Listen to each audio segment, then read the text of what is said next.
from your side. Sorry.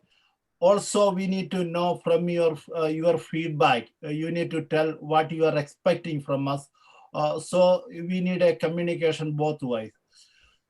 അവസാനമായിട്ട് ഞാൻ കുറച്ച് മലയാളത്തിൽ പറയുകയാണ്. നമുക്കറിയാം നിങ്ങൾ വന്നതിൽ എല്ലാവരെയും ഞങ്ങൾ സ്വാഗതം ചെയ്യുന്നു. ഞങ്ങൾ ഇവിടെ നിങ്ങളെ സഹായിക്കുക എന്നുള്ള ഉദ്ദേശത്തോടു കൂടിയാണ് ഞങ്ങൾ കോൺസ്റ്റിറ്റ്യൂഷനൊക്കെ അമെൻഡ് ചെയ്ത് നിങ്ങളെ വെൽക്കം ചെയ്തിരിക്കുന്നത്.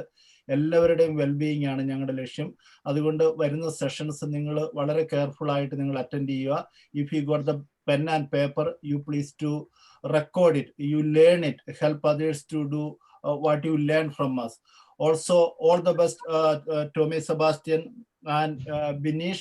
Also, I humbly say congratulations and thanks for the hard work from our executives, for our team working. It is not a one-man show. It is a joint effort. It's a commitment. It's a hard work. We are here to help you all. Also, please support us. Thank you very much. Okay, all the best. Enjoy the program. Thank you, Subjan. So let's now move on to the next, the most important session. So I understand that people have joined from India as well. There are a lot of people who wanted to come to the UK to practice social work or to do higher studies in social work. So we are here. We have gone through the same experience that you are going through now, but we are in a different stage now because we have better systems in place. The information technology has grown, so we are communicating each other through this medium. So we have gone through this experience. We have struggled with our experience, so we can guide you. And UKMSW Forum is created to provide that support to Malayali social workers in the UK. And we have been doing some wonderful events for the last few years. Last week we had our first event with the BASWA, a British Association of Social Work. We did a diaspora experience. They conducted a survey on diaspora experiences. The social workers who completed qualification outside the UK, when they come to UK, their experience, the struggle they went through. So some of us attended that event last week. So from now on, we are planning to conduct events every month, one event every month, and those programs will be focused on those who are currently practicing as a social worker in the UK and those who are planning to practice as a social worker in the UK. I mean, those students or newly qualified social workers who is currently looking for work. So we'll be doing a mixture of programs which will be catering the needs of those mainly to spectrum of the candidates. So we are not like we are doing this as we all are busy people. As you can imagine, social work is a quite busy profession. So hopefully you would understand if sometimes, we request you to contact us if there is any questions or any feedback or anything you would like to give to us. Please do feel free to do that. But if there is any delay in communication, I'm sure our secretary and some of our team members, they are fully dedicated to respond to any email queries. So if there is any delay or anything, please bear with us. So let me let me just introduce our president, the resource person for the first session, Mr. Tomy Sebastian. He completed his BSc Physics from Newman College, Thodupuzha. He completed MSW from Don Bosco College, Madras in 1990. Also passed PG Diploma in Public Relations from the School of Communications and Management Studies, Cochin, and currently working as an improvement project officer in children's social care at Luton Council. He previously worked with Essex Council, London Borough of Havering and Haringey, currently lives in Chelmsford, and also working as a managing director of TNT Global Recruitment Limited. So I would like to welcome Mr. Tomy Sebastian to deliver a session on social work practice and legislatory framework. Okay. Thank you very much, Roxy. I'm really pleased, and thank you very much for inviting me for this program. I thought this is going to be, I can speak in Malayalam, but I understand there are some participants, they may not understand Malayalam, so I'm quite happy to speak in English, but I'm not a I'm British citizen, but my English may not be good as you think, but hope I can communicate really very well. Respected chairperson of the forum, Mr. Sebi Thomas, secretary, Viju Anthony, Resource Team Coordinator Roxy, and all the managing committee, and all the participants. I'm just asking you if you can switch on your camera for a few seconds to see your lovely faces before I start the meeting. If your internet connection is good, so that we can see who you are, especially when you are listening. And if your internet connection is not good, I'm okay. Okay, so we can see your face, lovely face. Because speaking to a screen may not be very nice, no? Especially when I share my presentation. I have 40 minutes. Okay, I can see a lot of faces. I'm sorry, Tomy. Can I just interrupt you for 1 second? Yeah. Just would like to let everyone know we are recording this session. If there is anybody who does not want to be recorded, please let us know. I'm sure you would have seen the message popped up on the screen earlier. Thank you. Okay. Okay, thank you very much. Okay, this session, my session is, I'm going to share a screen. It will be most beneficial for those who are looking for your first social work job in the UK.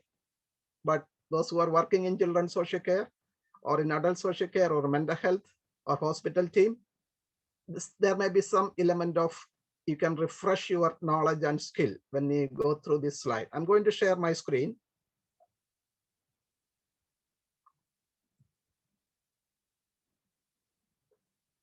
Can you see my screen, Roxy? Yes, we can. We can. Yeah. Can you just make it full screen, please? Yeah, Yes, it's fine now. Thank you.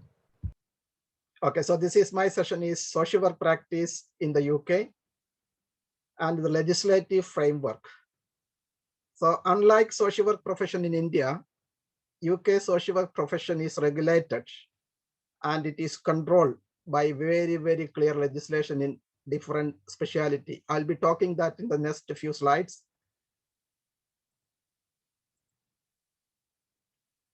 Okay, so because we are all social workers, I think it is really important we start looking back the global definition of the social work profession.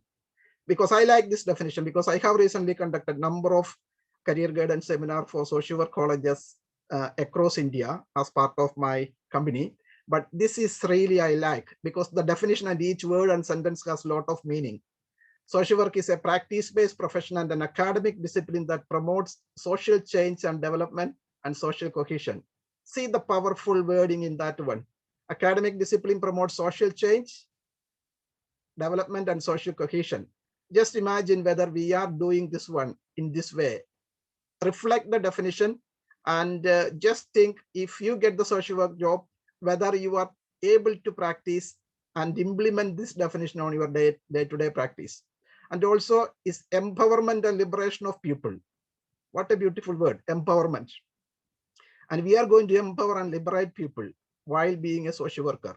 And we are doing principle of social justice, human right, collective responsibility, and respect for diversities are central to social work. This is a global profession. So diversity is really important, especially if you are going for attend an interview. There will be question about your understanding and knowledge about equality and diversity. Then this is underpinned by theories of social work, social sciences, humanities, and indigenous knowledge. Social work engage with the people and structure to address life changes and enhance well-being. Life challenges and enhance well-being. This is absolutely important in the current pandemic situation. So we know how we are going to support people who are poor, who are marginalized. They are in the bottom part of the life because of their poverty. Then the above definition may be amplified at national and regional level. Now it is a global level. It's not only national, but don't think that, oh, I qualified from India, I may not get a chance to work in the UK, but there are a lot of opportunities. And I know that there are a lot of students currently in the UK studying various courses who are qualified, but let's see what are the social work practice in the UK. Okay, so I mentioned social work is a regulatory profession. So England, Wales, Northern Ireland, and Scotland, it is called United Kingdom.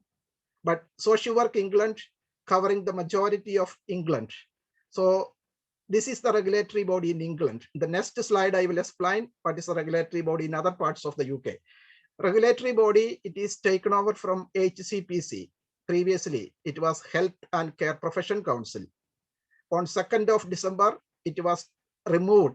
There are around 15 professions, including psychologists, physiotherapists, occupational therapists, everybody in HCPC. But social workers profession was separated and they formed the Social Work England.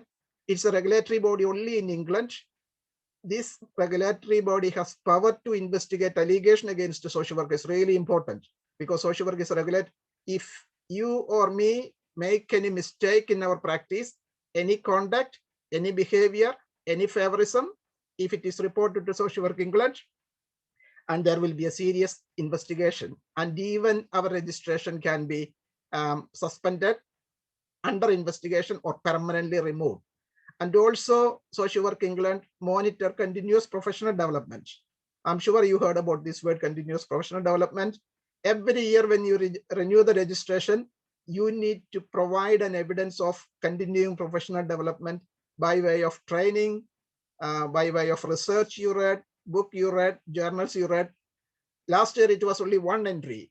This year, possibly there may be more than one entry needed to demonstrate you are developing your practice by continuous professional development. So this is about Social Work England. Okay, so other regulatory bodies, if anybody from Northern Ireland, it is called Northern Ireland Social Care Council, NISCC, and their registration fee is £350, first time registration fee.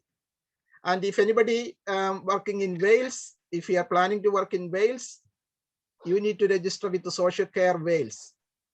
Their registration fee is also £350 initial registration, and there is an annual membership fee. If you are living and working or planning to work in Scotland, the Scottish Social Services Council, SSSC. This is typical. Only in Scotland you will get registration if you are a resident in the Scotland, or if you have a job offer from Scotland. The advantage is, if you are planning to work in England, you have to apply for Social Work England registration. But if you work, registration is only for Wales, you can only work for Wales. There is no need.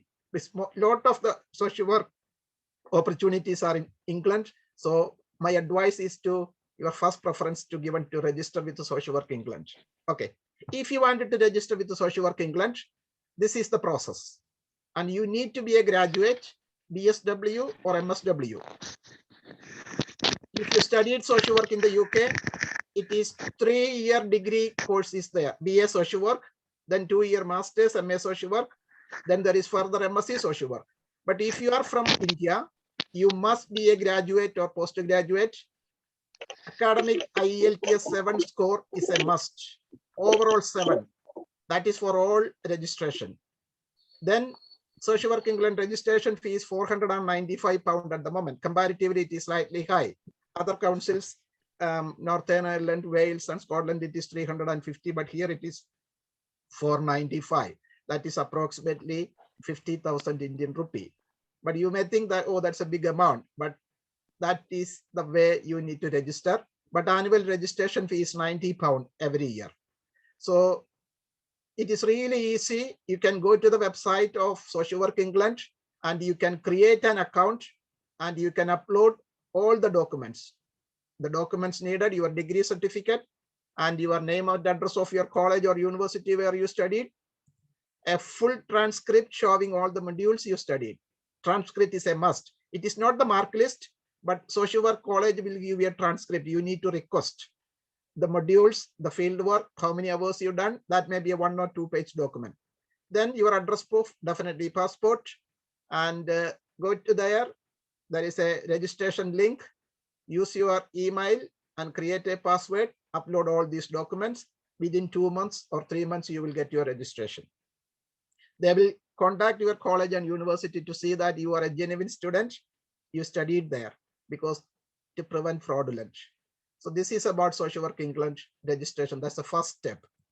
Okay. Social work in the UK, key practice areas. You know that when we study social work in India, in Kerala, we specialized in very specialization. My specialization was youth welfare. then medical and psychiatric social work, community development, children and family, human resource. But in UK, there is no specialization when we study. But when we go to job, we are going in a different social work specialty. So these are the specialty areas. Children and families, that is the big one. Any children under the age of 18 and their social care needs and care plan and everything under children and families. Adult social care, anybody over the age of 18, adult social care. Mental health team, anybody with a mental health problem. Then hospital social work team. Every hospital in the UK, mainly government hospitals only, is called NHS, you know that. Every hospital, there is a social work team. Anybody admitted in hospital, especially older people or people with the physical or sensory difficulty, there must be an assessment completed by the hospital social work team before they're discharged. I know that there are a lot of social workers listening me, those who are working in the hospital team. So that is another one. Then children and adult with learning disabilities or physical disabilities. Our honorable chairperson is working in that department, adult with physical or learning disability. So if you have any doubt, CB Thomas is an expert, you can ask. Then fostering, adoption and leaving care service. That is part of, again, children's social care. Fostering, if children are removed from the family, looked after by the local authority, then children will be placed in a foster care. So there is a special team called fostering. I think our resource team coordinator is working in the children's social care, and he's an expert in fostering because he go for a lot of visiting foster carers to see the children. Adoption. If children's plan become adoption, especially if they're under the age of 5, then that is the specific team. Leaving care service. If we accommodate children and remove the children from the care of the parents, and if the government look after them until their 18th birthday, after 18th birthday, we will not leave them. We have a statutory responsibility to continue to support by way of their further education, employment and training. That team is called Living Care Team. The next speaker, Binesh Kapan, is an expert because he is a manager in a Living Care Team. Okay, so these are the social work practice areas in the UK. I'm sure you will be asking me later, oh, Tomy, which one is the best one? Because I worked in children and adults, I will say that children is quite difficult, but it is very rewarding and challenging. You need to be absolutely brilliant in working in written and verbal communication, especially writing court reports. And all the assessments, whenever, wherever you work, social work assessment is very important. So your written skill, your verbal communication, absolutely important wherever you work. Okay. I'm just going to speak about the ASYE program. This is called Newly Qualified Social Worker Route. Many of you listening me, you may be going through this particular route, ASYE. It is called Assisted and Supported Year in Employment. This is a job guaranteed scheme for the fresh graduate from UK universities.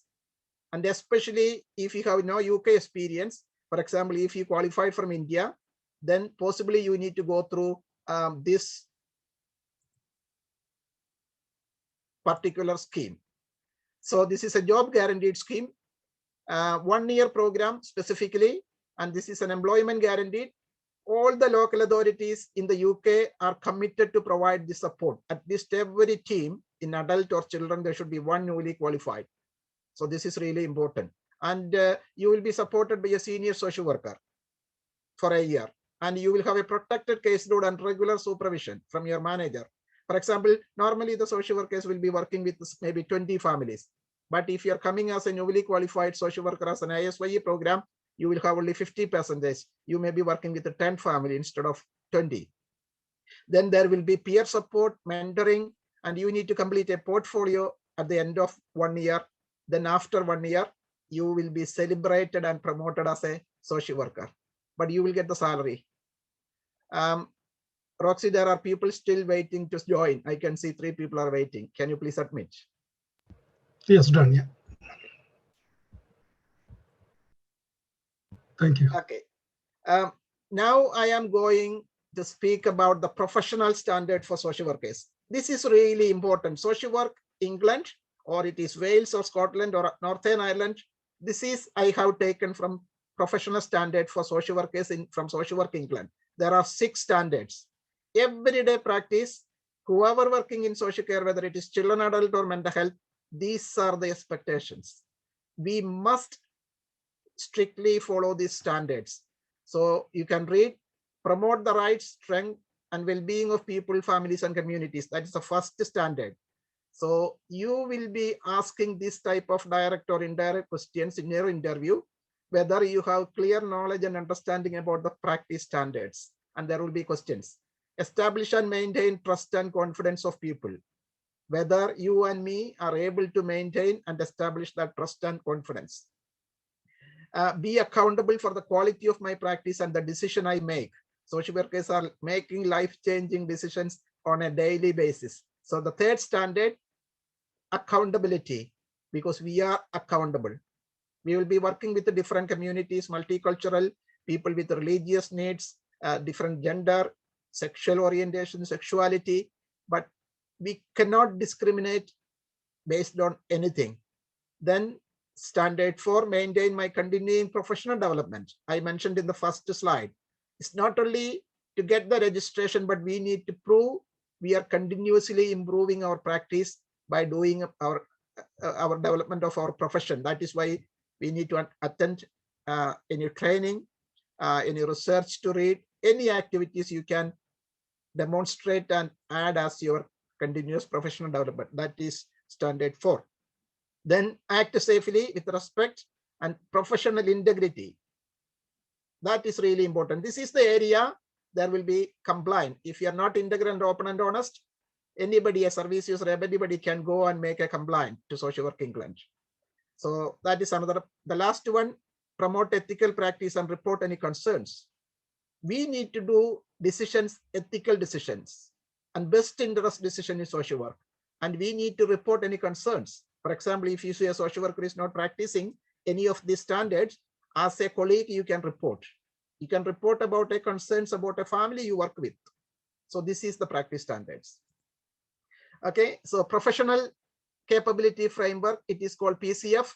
I'm not going to explain all this one because you will get a copy of my presentation. This is absolutely important for a newly qualified social worker or a practicing social worker case. What is professional capability framework?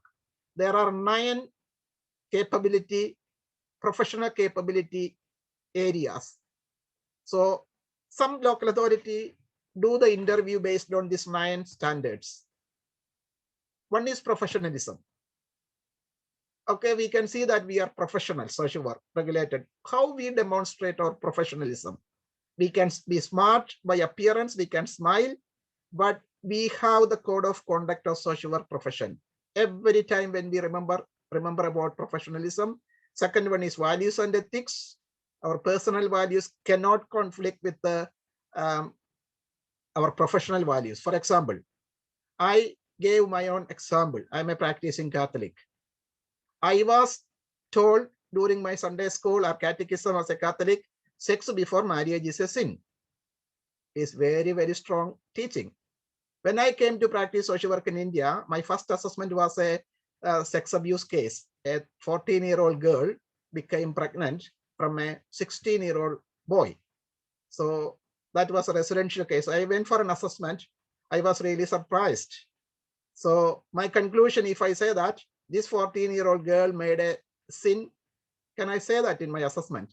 I will lose my job because of my professionalism and values of ethics. I cannot say that that girl made a mistake, she made a sin. I can say based on my belief, but if I write in my assessment, I will lose my registration. Rather, what I have to say? I have to say, with respect and dignity, the circumstances which led to that pregnancy. And moreover, I may make a recommendation about safe sex. I will make a referral, sexual health clinic for having safe sex. I will put that in a different context in the coming slide. So I am giving some of the examples how personal values can conflict with the professional values. Okay. And when we go to families of Muslim community, for example, the place I work in Luton, there is a lot of Muslim communities. Recently, I had a case. The children were not allowed to see any other TV channels apart from religious channel. So that came as a referral. So I need to be very sensitive about that religious formation of that children in the family home. So I'm not giving a couple of examples. Anyway, then diversity, right, justice, and economic well-being, knowledge, critical reflection analysis, intervention and skills. All these 9, if you go and Google, you will see how to give your answers if there is any question. So very important, professional capability framework. Okay, this is knowledge and skill statement, especially if you're working in children's social care. This knowledge and skill is really important. It is called KSS, knowledge and skill statement. Also applicable for adult social care, especially if you're an ASYE, your skills and knowledge will be measured against this standard. Relationship and effective direct work with adult and children, your communication will be measured. Your understanding about child development, especially children from birth to 5-year-old, that is the very crucial age in their life. And also your understanding about adult mental health, substance misuse, domestic violence, and physical ill health and disability. This is really important, this knowledge. Mental health, substance misuse, domestic violence. These are the 3 predominant issues social workers are dealing in the UK. It is called toxic trio. If you go for an assessment, if you come across a family with a parent's mental health issue, and if they have substance misuse, drug or alcohol, and if there is domestic abuse, absolutely important, you need to do a risk assessment and safety plan immediately. Toxic trio. Then you need to have knowledge and understanding about abuse and neglect of children, child and family assessment, analysis and decision making. And you need to have clear knowledge and understanding about the law, family law, adult, youth. I will be talking about the law later. And you need to understand the role of supervision. And your knowledge and understanding about the supervision, as a social worker, you will have clear, regular supervision at least once every month. But newly qualified social workers will have every 2 weeks. Then you have organizational context. You should know the local authority or council you work, the geography, the demography, who is the people there, how many children are there, how many population are there, that type of knowledge. So this is called knowledge and skill statement and understanding. Okay, I mentioned about the law. So this is the very important one. I can talk to you even a day or 2 about all this legislation, but I have only 40 minutes. So I'm not going to say much about this one. Please make a note. If you work for children and family, Children Act 1989 is the basic one. That is again amended in 2014, Children and Families Act 2014. Some of the section I will say, you please go and check what is this section, because all these legislations have different section. For example, children, section 17 is really important. That is the section we are going to offer an assessment to a family, child in need. Section 20, voluntary accommodation. For example, a parent coming to social services and saying that I cannot care for my child or children because of my family background, because of my situation. If they say under section 20 of the Children Act, there is a responsibility social services has to receive that children into local authority care. That is called section 20. And sometimes naughty children, when they are teenagers, we experience a lot. I'm sure Roxy will be doing a lot of this type of work. So they will tell, okay, we had enough with this 14, 15-year-old. Okay, they can leave us in the social services office. We don't want them. That's section 20. Again, a 16-year or 17-year, 18-year-old, they can come and present themselves as homeless because of their relationship breakdown. That's also called section 20. So you may not understand this one, but read that one. Section 31, social services will go to court to get an order, court order, to remove a child from the care of the parents. That is 31, care order. Section 38, interim care order. It's valid for 28 days. Important one is section 47, safeguarding investigation. So these are some of the sections. Then if you come to Care Act, this is for adult social care. Section 9, similarly, section 17. Section 9 is similar in Care Act, offering an assessment under Care Act. And section 10, carers assessment. Very, very important in Care Act. You need to read and understand. Anybody who is caring for a family member, for example, husband is a carer for wife, wife is a carer for the husband, children are the carer for the parents, Then section 10 clearly says, as a carer, they have a right to be assessed. Then section 42, like 47 in children, safeguarding investigation if there is a serious allegations of abuse, which I will explain type of abuse in the next slide, section 42. Then Equality Act, Human Rights Act, Data Protection. I will give last slide some more information. Mental Capacity Act 2005, section 2, that is Biju is an expert, our secretary, he's an AMP, mental health practitioner, and we have few social workers. Social worker and a psychiatrist jointly make a decision to compulsory admission in the hospital. Section 2 is for 28 days for assessment. Anybody with a mental health problem, if they say, no, I can't come to hospital, social worker and a psychiatrist can make the decision. Section 3, Mental Health Act, is a compulsory admission up to 6 months. Section 5, if somebody is admitted in hospital, voluntary, and the nurse or doctor can keep them up to 72 hours under section 5, if they are worried about their safety. Section 117, that is anybody after care, after section 2 or 3, if they are sectioned, admitted in hospital. 117 is the section clearly says the local authority has to give their aftercare free as per 117. 136, again, police power to arrest somebody and taken into custody. If they suspect about the mental health and their safety and well-being, police can do for 24 hours under 136. Very powerful law. So these are some of the legislations you will be working in children's social care or adult social care. Then deprivation of liberty, that is part of social care. Social workers are doing best interest assessment and best interest decision for people with illness or memory loss, for example, dementia, Alzheimer's. Then this is a very important law, deprivation of liberty. Because of time, I think I am just going to the next one. Okay. Social workers are doing a very important job. We heard from the beginning, from the presidential speech of our Honorable President. So type of abuse.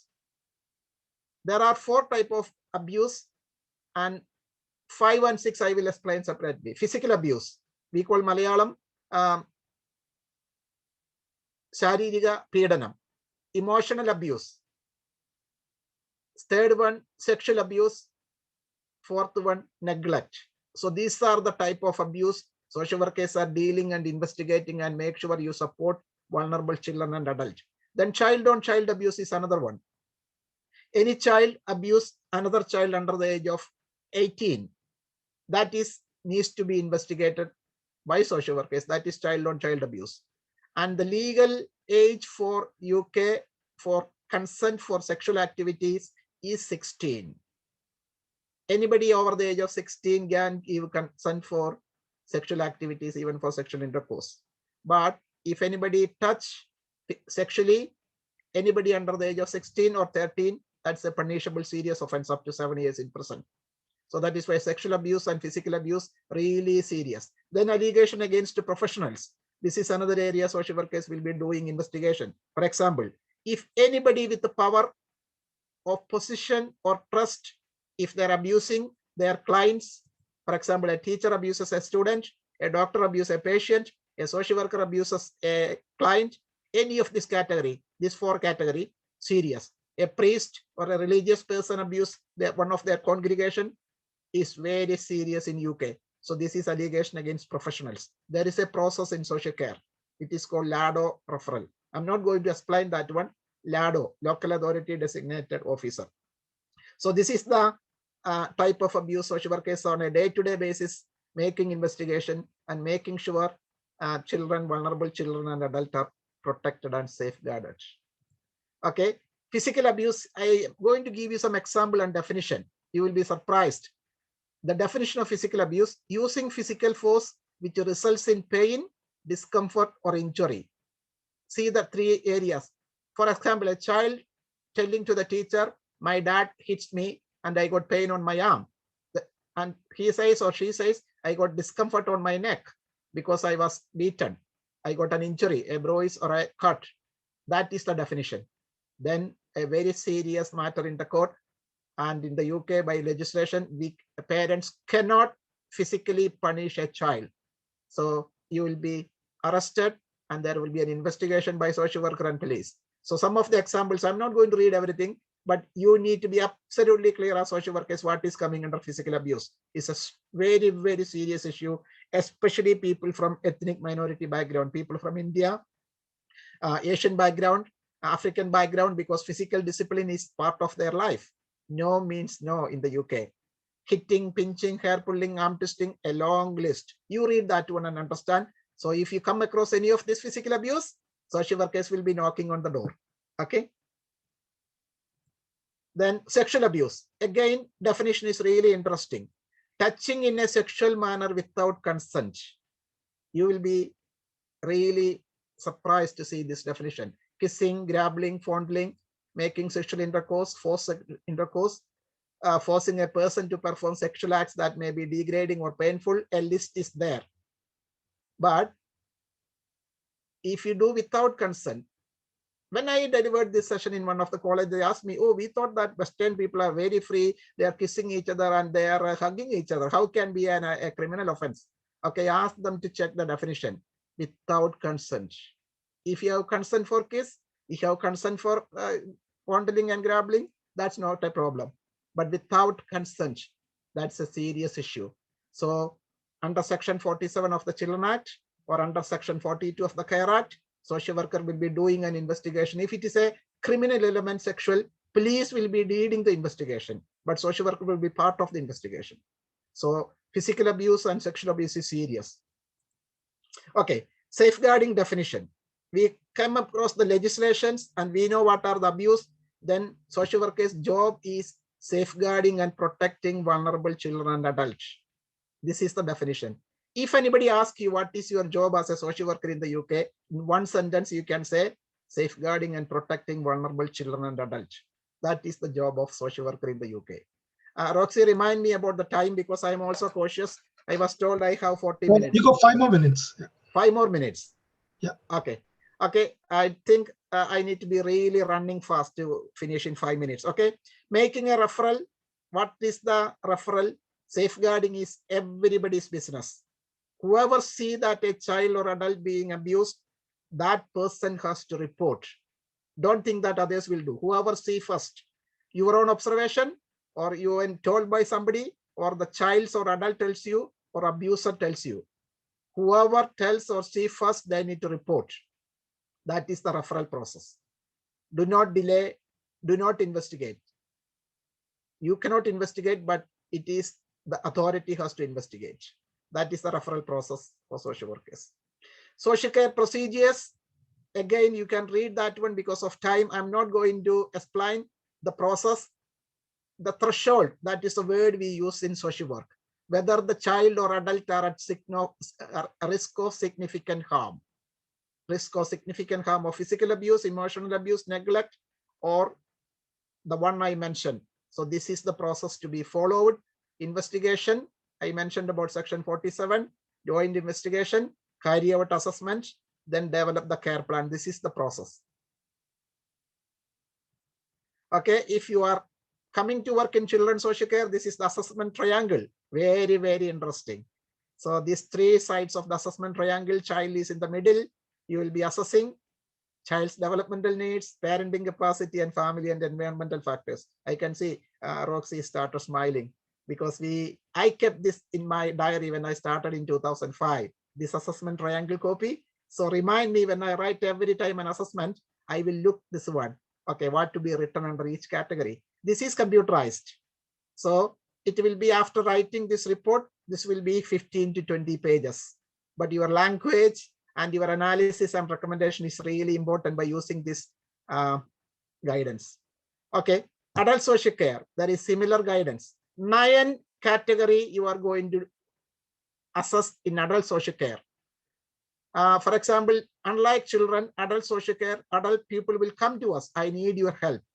Older people with dementia, Alzheimer's, with the physical, they will be asking, can you please help me? They will make a referral. Social workers are going. So they will, 9 questions they will ask. Whether that person can maintain personal hygiene, washing, brushing, managing toilets, their clothes, being able to make use of home safely. There are 9 areas. 2 or more of this eligibility is yes. As per the Care Act, Section 9, social workers has to do an assessment. So 9 questions. So if yes to any of 2 or more, then there must be an assessment. Very, very interesting. Social care eligibility criteria for adult social care. Okay. Then when you work with adult social care, there are 6 principles of the Care Act. This is very powerful. Each of these 6 is very, very in-depth meaning. Empowerment. You are empowering the people to stay in their own homes if possible. And protection is another one. Next principle, protection. You are protecting and you are preventing. Prevention of everything. Preventing them going to hospital, preventing them to have any fall at home, preventing them going to a care home. If that is the only option, that will be the last option. Then proportionality. That's another principle. You cannot impose something which is you think is best. That should be for the best for that person. So it should be a proportional action. Then partnership. You will be working with a different partnership. I will explain in the next, and you are accountable. So read about these 6 principles if you are working with the adult social care. Then there are 5 principles of Mental Capacity Act. Okay, we can't imagine people has capacity or hasn't got capacity. So there are 5 principles. Assume a person has capacity unless provided otherwise. You have to every time assume the person you are going to assess has capacity. Then do not treat people as incapable of making a decision unless all practicable steps have been tried. So you need to do this 5 principle of Mental Capacity Act when you do an assessment. Tomy, sorry for interruption. The time is almost up. Maybe in a couple of minutes time, we can start taking questions. If that's okay. Okay. So let me quickly go through this 1 minute. Okay. So Human Rights Act, you can read. This is really important for social work practice in the UK. And the working partners. I mentioned about the partnership in the previous slide. So there are a lot of agencies, social workers are not doing their job alone. They'll be working with the different multi-agency partners. These are some of the people you will be working. Okay, then data protection. Because you are dealing with the personal and sensitive data, you need to be very clear of your 7 principle of data protection regulation, which is applicable in your work. Then this will be for the following session. If you are preparing for an interview, I have some tips for you. Okay. For example, I mentioned about the law and the social work practice. If you are applying for a job, there is some hint for you, tips for you for your interview. And if you are getting a job, you'll be starting as a social worker. So this is the career profession. You can 7 ladders. You can go from social workers, senior social workers, team manager up to a director. Salary is there, very attractive salary. And also, these are some of the career routes. If you are a social worker, there are some brilliant career route you can go and try your further career. So that is end of my presentation. Sorry, 40 minutes. I took 45 minutes, but it's okay. I thought this may be useful for you. Absolutely. So, thank you very much for listening. And if you have any doubt, there may be some questions, I believe. I'm quite happy to give answers. Yeah, some participants have already asked some questions. I will just read that out, Tomy. First of all, would you mind sharing the slide in the group? Someone is asking if we can share those slides. I have a PDF format. I will be sending straight after this one to the management committee, to Roxy and Biju and CB, so that you can share that one, the copy of my presentation, to every participants. It is in a PDF format. Yeah, we have another question. So someone wants to know about ASYE program. Should people coming to the UK go through? Should people coming to the UK go through ASYE? If so, how to get enrolled for this? Okay, ASYE, there will be advertisement in every council.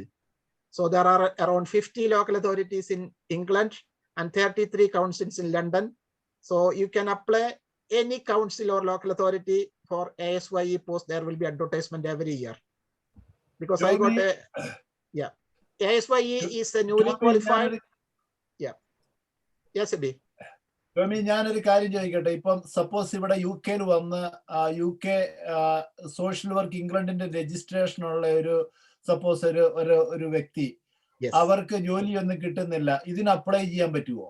Of course, anybody can apply for ASYE road.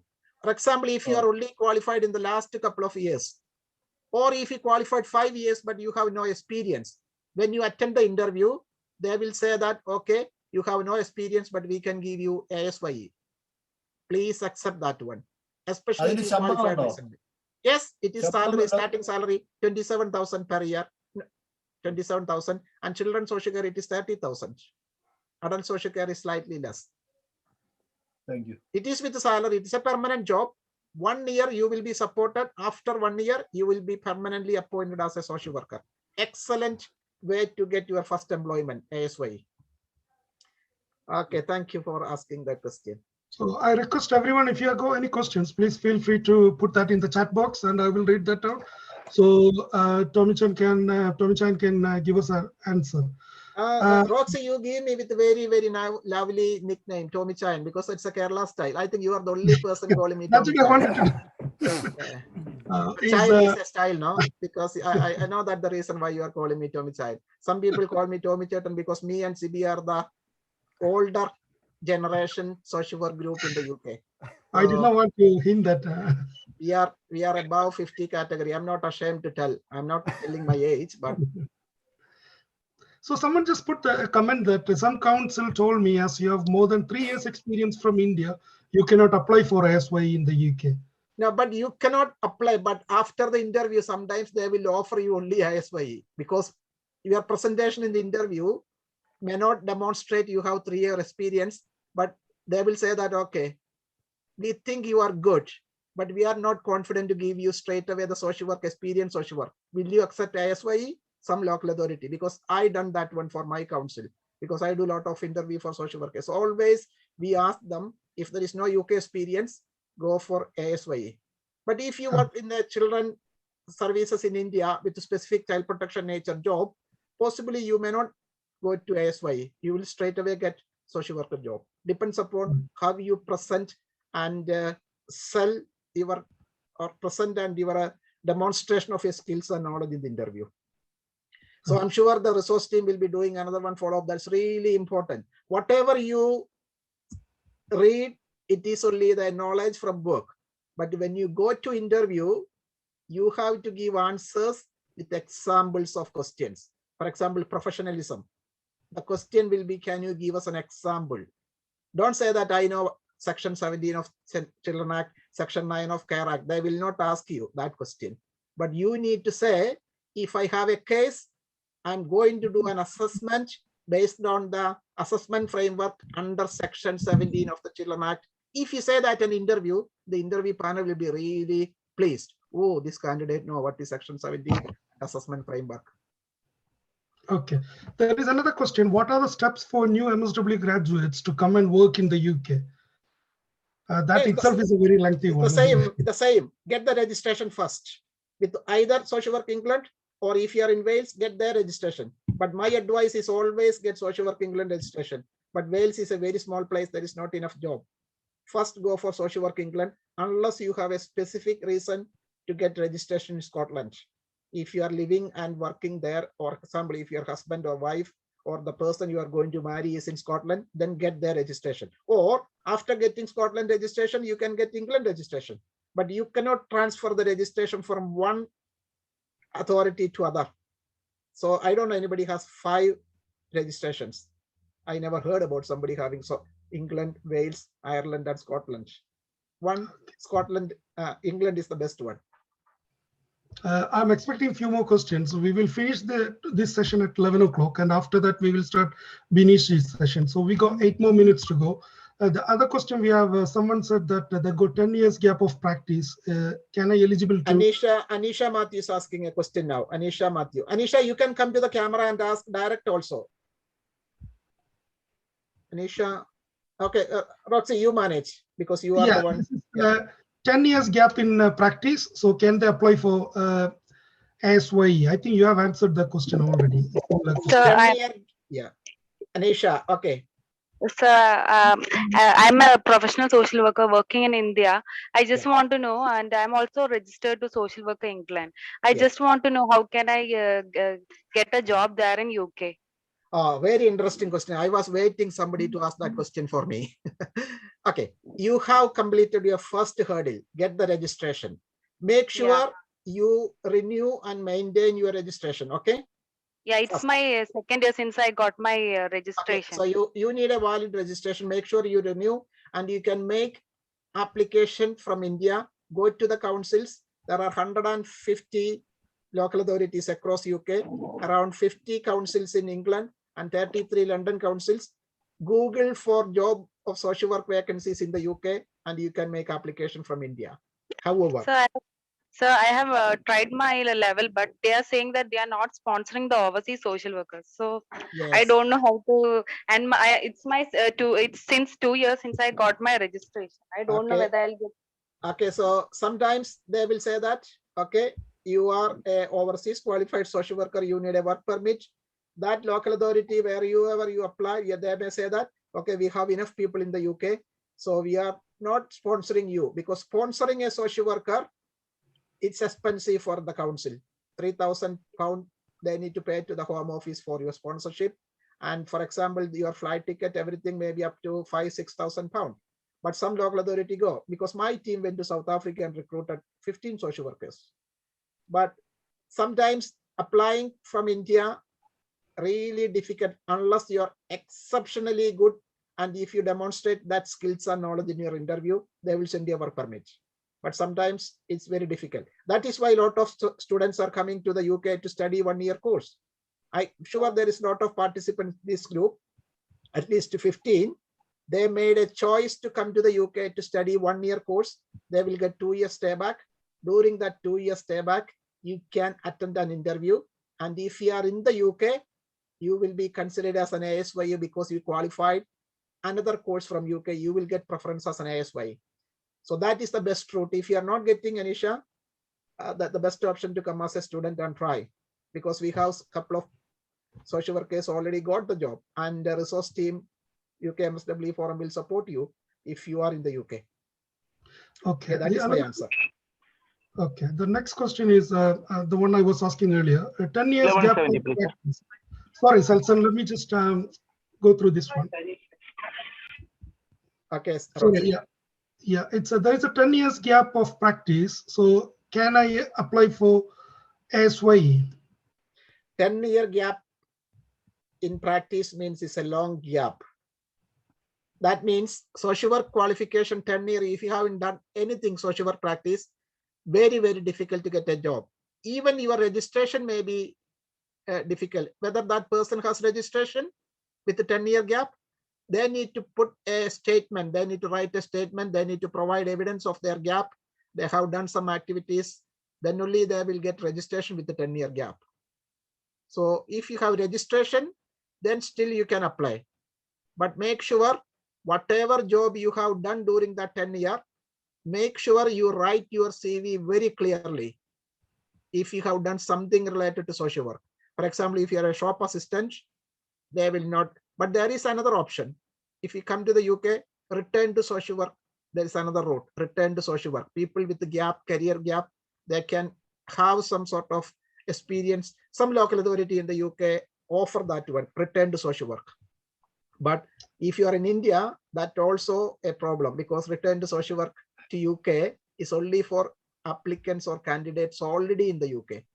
So my answer may be you will struggle. That person will struggle with the 10-year gap, even though you have registration. Yes. Tomy, ഇപ്പൊ suppose ഈ 10-year gap ഉള്ള വ്യക്തി അവരുടെ aged ആയിട്ടുള്ള പേരൻസിനെ നോക്കുമായിരുന്നു എന്നൊക്കെ പറഞ്ഞ് നല്ല രീതിയിൽ അവര് പ്രസന്റ് ചെയ്യുകയാണെങ്കിൽ that is a very interesting. But you can say that, and if the Social Work England accept that as a reason for, that's not a very valid reason. But I can say that you are a very genuine, nice person. I think he's an adult social worker for his parent. That is why yes. But yes, I think you can say that the reason for me for gap is to care for my parents. If you put that very clearly in your CV, so maybe there may be some sort of empathy and sympathy for you. That is my answer. But Okay. try all the best for that person. Okay. It's Can we move better. on to next question? It's better not to have that kind of discussions here, please. That is not Yeah. something professional. Yeah, we can Because- move on to the next one. Will teaching social work experience will be considered as an experience in the UK? Yes, for registration, they will consider for registration. But for job, depending upon the employer, because teaching is not frontline practice. So Okay. sometimes they will be looking, but for ASYE, they may be able to get ASYE route because they cannot discriminate because you are a teacher. So Equality Act is very clear, especially in social care. They cannot discriminate because of your personal background. Okay. That is also applicable for nurses. NMC, for example, tutors. You know that I have a company, T&D Global Recruitment. We are recruiting nurses to UK hospitals. I have a lot of inquiry about nurses, those who are teachers. But some hospitals say no. But I don't know whether social work, I have not come across anybody teaching professionals. A student came, I have done a seminar. Somebody who came last week as a dependent wife, she's a social worker, she was a teacher in one of the colleges in Coimbatore. So she asked me the same question, but she has registration. Yeah. Okay. I think I'm conscious of the time. We got 1 more minute to go, and after that we will start the next session. I know there are more questions to be answered, but definitely what we will do after Binishji's session, there will be 15 minutes, and Tomy-chan, you will remain with us, right, throughout? Yes. Yeah. There was a Okay, couple of so- questions coming. I know that Emmanuel Daniel. Yeah. Emmanuel So asked if a you question. could answer in 1 minute, after that we will start the next one. Yeah. Then Yes. we Yes. can come back. We can carry on question. Okay. Let me explain a sincere thanks because of the time restrictions. I know this is a big topic, Roxy and Yes. Sibi and Biju. Absolutely. But you've done absolutely brilliant job organizing this one. And I'm really pleased. I think a lot of people, I think I can see 59 at the moment. This is a good number. Thank you very much and enjoy the rest of the program. I will be staying and listening, Benicius. But you can also get my personal number. I'm also part of a resource team, but speak to the resource team. If you want to speak to me personally, any question, I'm quite happy to give one-to-one session for anybody if I have time permits. Okay, all the best. Thank you very much. Thank you very much, Tomy-chan. It has been really, really wonderful, informative, and some of the participants here, I'm sure they wouldn't have attended a program like this before. So there is a wealth of information being given to them today, and I'm sure seeing the response and seeing some of the messages I received, I can see they really enjoyed it. And thank you very much on behalf of UKMSW Forum. And Tomy-chan is one of the persons who initiated this forum a few years ago. So he has been a constant supporter. He was the person who motivated us, and he's the person who started, and then he's continued to support us in many, many ways he can. So we will carry on this discussion after the next session. And next session is really important. So I'm really pleased that we have Mr. Binish Kappan. I call him Binish. I'm known to him for past few years, and his wife is also a social worker. And I would like to introduce him. He completed his MSW back in 2002, and he worked as a project officer in adoption scrutiny team in 2002, and started as a newly qualified social worker in assessment team in 2005. Newly qualified social work program, for everyone's information, that was the name for ASYE back in the days. So now it's changed to ASYE. So then he worked as a social worker in MASH team. MASH team is multi-agency safeguarding hub. That's I think that's it could be children's and adults. And senior practitioner, he also worked as a senior social work practitioner in court and LAC team, and also worked as a team manager in living care team in 2013 time. Currently, he is working as a team manager in LAC. LAC is looked after children, 15 plus team, living care team, asylum seeking, young minors, and no recourse to public fund team, post 21. some of you may not know this terminology, but don't worry. Mr. Binishji will explain this to you, and is going to speak about looked after children process in the UK, how looked after children system work in the UK.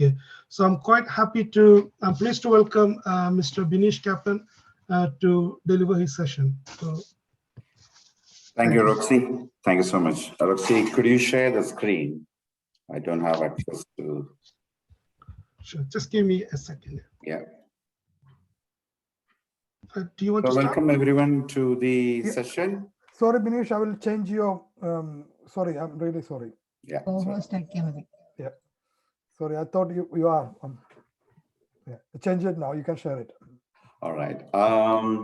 So welcome everyone. My name is Binesh Kapan. I work for Southern Borough Council for the last 16 years. I'm trying to share this thing. Roxy, could you help me, Roxy? With the share? Yeah. Okay, sure.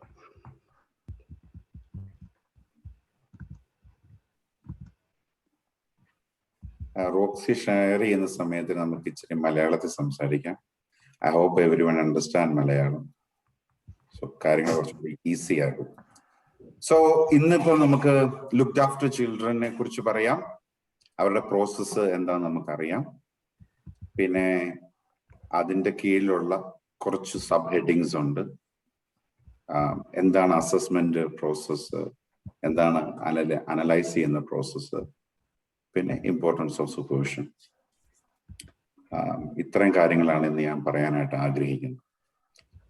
So looked after children എന്ന് പറഞ്ഞു കഴിഞ്ഞാൽ ഇവിടുത്തെ government, അതായത് the സ്റ്റേറ്റിന്റെ ഓരോ divisions ഉള്ള ഓരോ സ്റ്റേറ്റിന്റെ ഗവൺമെന്റ്സ്, അതായത് ലോക്കൽ ബോഡീസ്, അവിടെയുള്ള കുട്ടികളുടെ പേരന്റിങ് എടുക്കുന്ന പ്രോസസ്സാണ്. അതായത് ആ പേരന്റിങ് റൈറ്റ്സ് അവരെടുക്കുകയാണ്. ഇപ്പം നമ്മുടെ നാട്ടില് നമ്മൾ അനാഥർ എന്നൊക്കെ പറയുന്ന പോലെ ഇവിടെ അനാഥാലയങ്ങളോ ഓർഫനേജസോ ഒന്നും ഇല്ല. അതൊക്കെ 70s തന്നെ അത് സ്റ്റോപ്പ് ചെയ്തു. So they bought this terminology called looked after children by the state. ഇപ്പൊ സ്റ്റേറ്റ് അവരുടെ പേരന്റ് റെസ്പോൺസിബിലിറ്റി എടുക്കുകയാണ്. അവരുടെ എല്ലാ പേരൻസിന്റെയും പേരന്റൽ റൈറ്റ്സ് സ്റ്റേറ്റ് ഓവർറൈഡ് ചെയ്യും. പക്ഷെ പേരൻസിന് റൈറ്റും ഉണ്ട്, പക്ഷെ ഡിസിഷൻ എടുക്കാനുള്ള കപ്പാസിറ്റി കൊടുക്കുന്നത് അതത് സ്റ്റേറ്റിനായിരിക്കും. നമുക്ക് അതിനു മുമ്പ് ആ പ്രോസസ്സിലേക്ക് ഒന്ന് പോകാം. നമുക്ക് റോക്സി അടുത്ത ഇതിലിടാവോ? എനിക്കിതിൽ ചെയ്യാൻ പറ്റുന്നില്ല. സെക്കൻഡ് സ്ലൈഡ് ഇടാവോ? Roxy, okay. Roxy, enable editing and go to slideshow from beginning.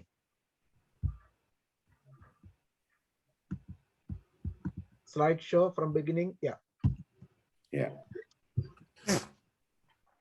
ഒരെണ്ണം പുറകോട്ട് വേണ്ടോ റോക്സി? ഫസ്റ്റ് ഫിംഗർ തൊട്ട് മുമ്പിൽ. Children's act. ടോമി ചേട്ടൻ പറഞ്ഞതുപോലെ ചിൽഡ്രൻസ് ആക്ടിനെ ബേസ് ചെയ്തിട്ടാണ് എല്ലാ ലോയും ആൻഡ് സബ് കാറ്റഗറീസും ഉള്ളത്. നിങ്ങൾ ഈ സെക്ഷന്റെ ഓരോ സബ് ഡിവിഷനെ ഓർത്തൊന്നും വറീഡ് ആകേണ്ട കാര്യമില്ല. It's a simple matter. Every child in the UK has got a right to be assist if there is a need, whether you are rich, whether you are poor. That comes under the section 17. So every child in the UK has got that right up to the age of 18. പിന്നെ ഉള്ളതാണ് section 47. അതായത് സേഫ്ഗാർഡിംഗ് concerns വന്നു കഴിഞ്ഞു കഴിഞ്ഞാൽ under section 47 the locality has got the right to undertake the assessment with other professionals.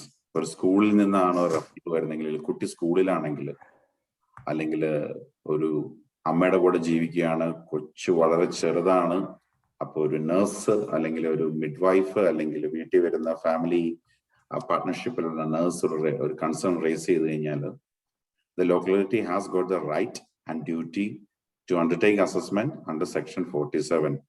ഈ section 47 assessment ചെയ്യുമ്പോൾ പേരൻസിന് ഒരിക്കലും പറയാൻ പറ്റത്തില്ല ഈ അസസ്മെന്റ് ചെയ്യാൻ പറ്റത്തില്ല. ചിലപ്പോൾ നമുക്ക് അത് ഓവർറൈഡ് ചെയ്യാനുള്ള കപ്പാസിറ്റി ഉണ്ട്. Director can take A decision. ഇപ്പൊ പേരൻസ് നമുക്ക് സാധാരണ എല്ലാ അസസ്മെന്റും ചെയ്യുന്നത് അവരുടെ കൺസെന്റോട് കൂടിയാണ്. നമ്മൾ നല്ല ഭാഷയെ പറഞ്ഞാൽ പച്ച ഇംഗ്ലീഷിൽ പറഞ്ഞു കൊടുക്കും, നിങ്ങൾ കോപ്പറേറ്റ് ചെയ്യുക, ഇങ്ങനെ ഇതാണ് പ്രോസസ്സ് എന്നുള്ളത്. അപ്പൊ അവർ ചെയ്യുന്നില്ലെങ്കിൽ നമുക്കത് ഓവർറൈഡ് ചെയ്യാനുള്ള കപ്പാസിറ്റി സെക്ഷൻ 47 ചെയ്യും. ആ സെക്ഷൻ 47 നമ്മൾ മെയിൻലി നോക്കുന്നത് അവിടെ ഒരു സിഗ്നിഫിക്കൻ്റ് ആയിട്ടുള്ള ഹാം ഉണ്ടോ, അതോ അതിനൊരു സാധ്യത ഉണ്ടായിരുന്നു. നമ്മൾ തന്നെയല്ലേ ഡിസിഷൻസ് എടുക്കുന്നത്. നമ്പർ ഓഫ് പ്രൊഫഷണൽസ് അതിന്റെ കൂടെ ഉണ്ട്. കൊച്ചു സ്കൂളിൽ പോവുകയാണെങ്കിൽ ടീച്ചർ ഉണ്ടാവും, കൊച്ചിന്റെ സ്കൂൾ നഴ്സ് ഉണ്ടാവും, കൊച്ചു പോകുന്ന ചൈൽഡ് മൈൻഡറും അങ്ങനെ ഉണ്ടെങ്കിൽ അവരുണ്ടാകും. പിന്നെ ലോക്കൽ ഡെസിഗ്നേറ്റഡ് ആയിട്ടുള്ള ടീച്ചേഴ്സിന്റെ റെപ്രസെന്റേറ്റീവ് ഉണ്ടാവും, ഫ്രം ദ കൗൺസിൽ അവരുണ്ടാവും, പോലീസ് ഉണ്ടാവും, പിന്നെ തീർച്ചയായിട്ടും സോഷ്യൽ വർക്കർ ഉണ്ടാവും. അപ്പം സെക്ഷൽ ഹാമും ഫിസിക്കൽ ഹാമും അല്ലാത്ത എല്ലാ കാര്യങ്ങളിലും സോഷ്യൽ സർവീസസ് ആണ് പ്രധാനമായിട്ടും ലീഡ് എടുക്കുന്നത്.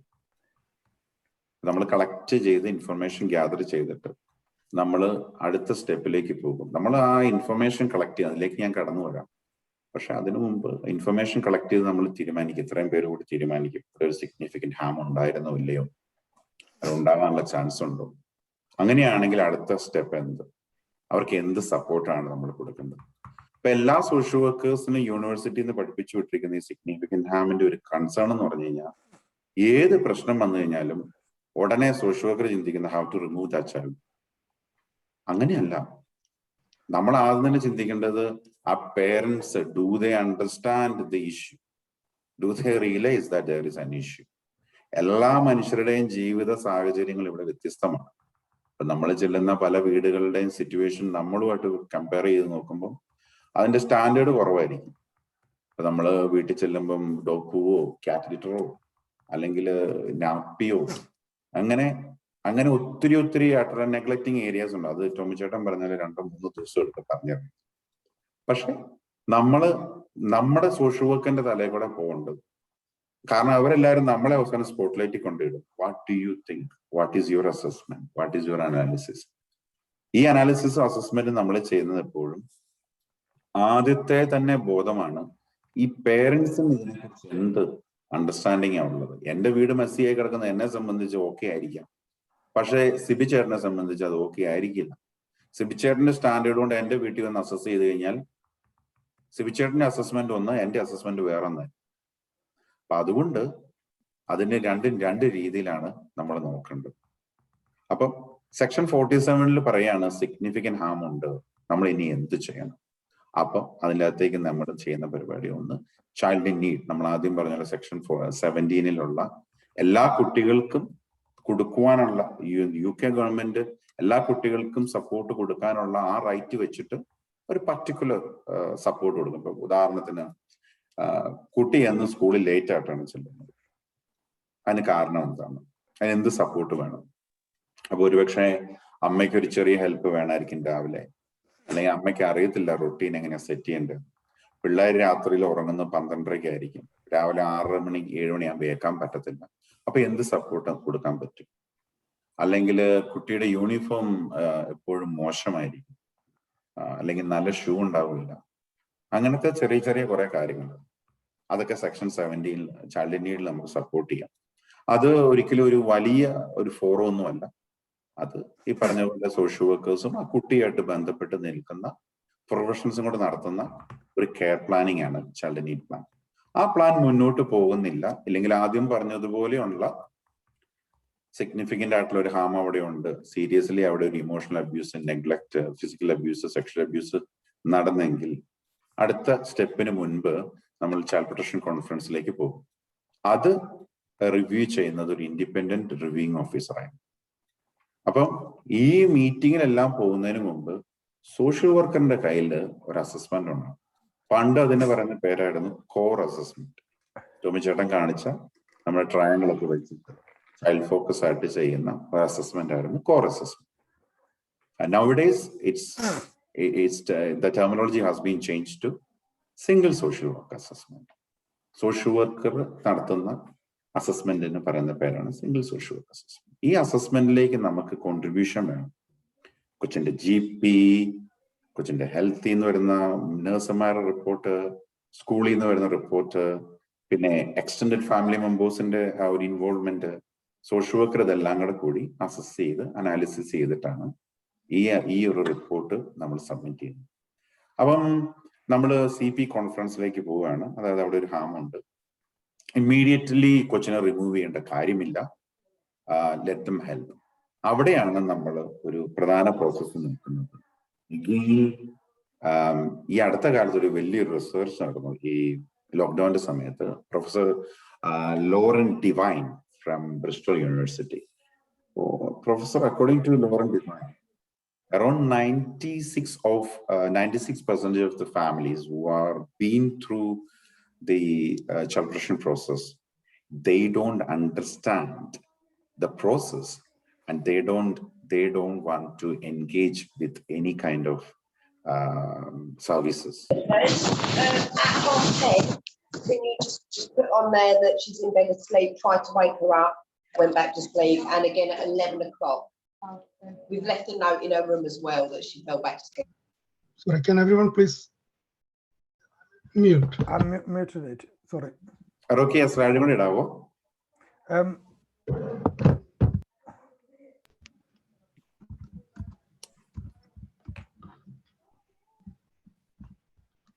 Sharing on the left. Okay.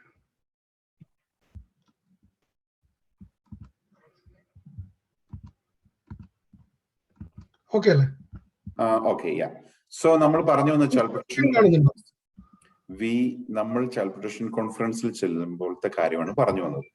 അപ്പം ലോറൻ ഡിവൈൻ എന്ന് പറഞ്ഞ ഡോക്ടറുടെ റിസർച്ചിൽ പറയുന്നത് 96% പേരൻസിനും അവർക്ക് ഈ പ്രോസസ് എന്നാന്ന് അറിയത്തില്ല. അതുകൊണ്ട് അവർ എൻഗേജ് ചെയ്യുന്നില്ല. ഇപ്പോൾ social worker has got a great responsibility to make them understand what's happening in their family life, what's happening with their children, what is the issue. So at that time, നമ്മുടെ ഒരു ജോലി എന്ന് പറഞ്ഞാൽ olden day of social work practice-ൽ നമ്മൾ ഒരിക്കലും അവരെ empower ചെയ്യുന്നില്ല. Sorry, just a polite reminder. Some of the participants does not understand Malayalam. So, all right. So let me convert it to English completely. Thank you. മലയാളീനെ കണ്ടപ്പോൾ ഒരു സന്തോഷം തോന്നി മലയാളം പറയും. Excuse me, guys. So basically, do we encourage and empower these parents to understand what's really happening in there? Or do we just put some plans in place to say, you do this and that? And we go back and check every 2 weeks whether they have achieved it or not. So according to Lauren Divine, the Professor Lauren Divine from Bristol University, 96% of the family don't even know what's happening. So how will we rectify this issue? We have an issue of a neglected child. We have an issue of a family who keep trying to do something, but it's not progressing. So what will we do there? So as a social worker, you have to be tuning it in a fine way to meet the needs of the child, because your focus is child, but at the same time, enhancing and empowering the parents to understand the process and to move on. So let's put it in this way. When you go to the child protection conference, we call the house of the safety. It's a common practice. So there are 3 houses. Put it in your head that there are 3 houses. One house is around the risk, the vulnerability. So you put all the risk, the vulnerabilities, everything into that particular heading to say, these are my understanding of the vulnerabilities and the risk. The second house is all about the strengths and the possibilities. So that family, every family has got their own strengths and the possibilities. So the support, the resources, the external resources, the internal resources from the family. So you put it that this is the house of strength. So this is the house of worry. This is the house of strength. And the third one is the house called the house of dreams, or where we want to be. So we will be telling the parents to say, because of this and this, we are not able to be in the house of dreams. Every household who are known to the social services wanted to be away from the social services, because the experience with the social services is not going to help you. It's horrible. It's outrageous, unbelievable. I don't want any social workers knocking on my door to say, you do this and this. I think Roxy will have a lot of experience to say. They used to kick us out from the house. So basically, all you need to empower them to understand, look, mate, this is the issue. but you got these other strengths, and this is where you want to be. So that is the whole purpose of child protection, the child protection conference.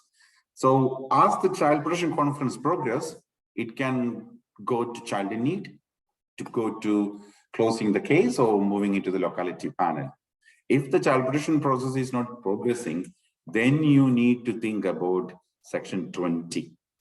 Section 20 olden days was a common factor, but it's not going to help the children. Section 20 means you are agreeing, the parents are agreeing to place their children with the locality's care voluntarily for a certain period of time so that they can make the changes. They are not able to make the changes at the time or due to the stress, the day-to-day parenting and stuff like that. They need a respite. They need a period of time so that they can rectify it while the locality take care of the needs of the children, called voluntary section 20. It's for a certain period of time. Historically, the section 20 was prolonged and moved into many years, and the kids left in section 20 without a permanency. That means the parent can revoke the section 20 within 2 weeks notice. So the child will not have any consistency. That means one day the parent think, I'm so good, I can have my child back. Off the child go to the parents. After 3 weeks or 3 months, the parents think that, no, I can't look after. Here comes the child back to us. And then again, the parents think, oh, we can have the child back. Here goes the child back. So there is no consistency in their life. So section 20 is for a certain period of time. And again, we use section 20 for the young asylum seeking minors. When they come to the UK, we can't take their parenting rights through the law. So we voluntarily accommodate them under section 20. So the next step is called section 31, full care order. That what you go to court with all your analysis, and then the real fireworks happens in the court. That you will be very clear about why you want to remove the child, why these parents are not able to make changes, even though you put lots of support in there. What will be the long-term issues? What will be the short-term issues? Like Tomy Sebastian said, the adoption order is also there. So if the child is under the age of 5 and the parents are not able to make changes in that short period of timeline, then we need to look permanency. So what is a permanency? The permanency solution is called adoption. So we can't delay any process. So what if the child is not under the age of 5? What if the child is over the age of 5? That's what we look for, called long-term looked after process under section 31, which means we take the parenting rights more seriously. That means we share the parenting rights of that child along with the parents. So, but the locality will take the lead in terms of the parenting rights. That means the locality will decide everything of the child.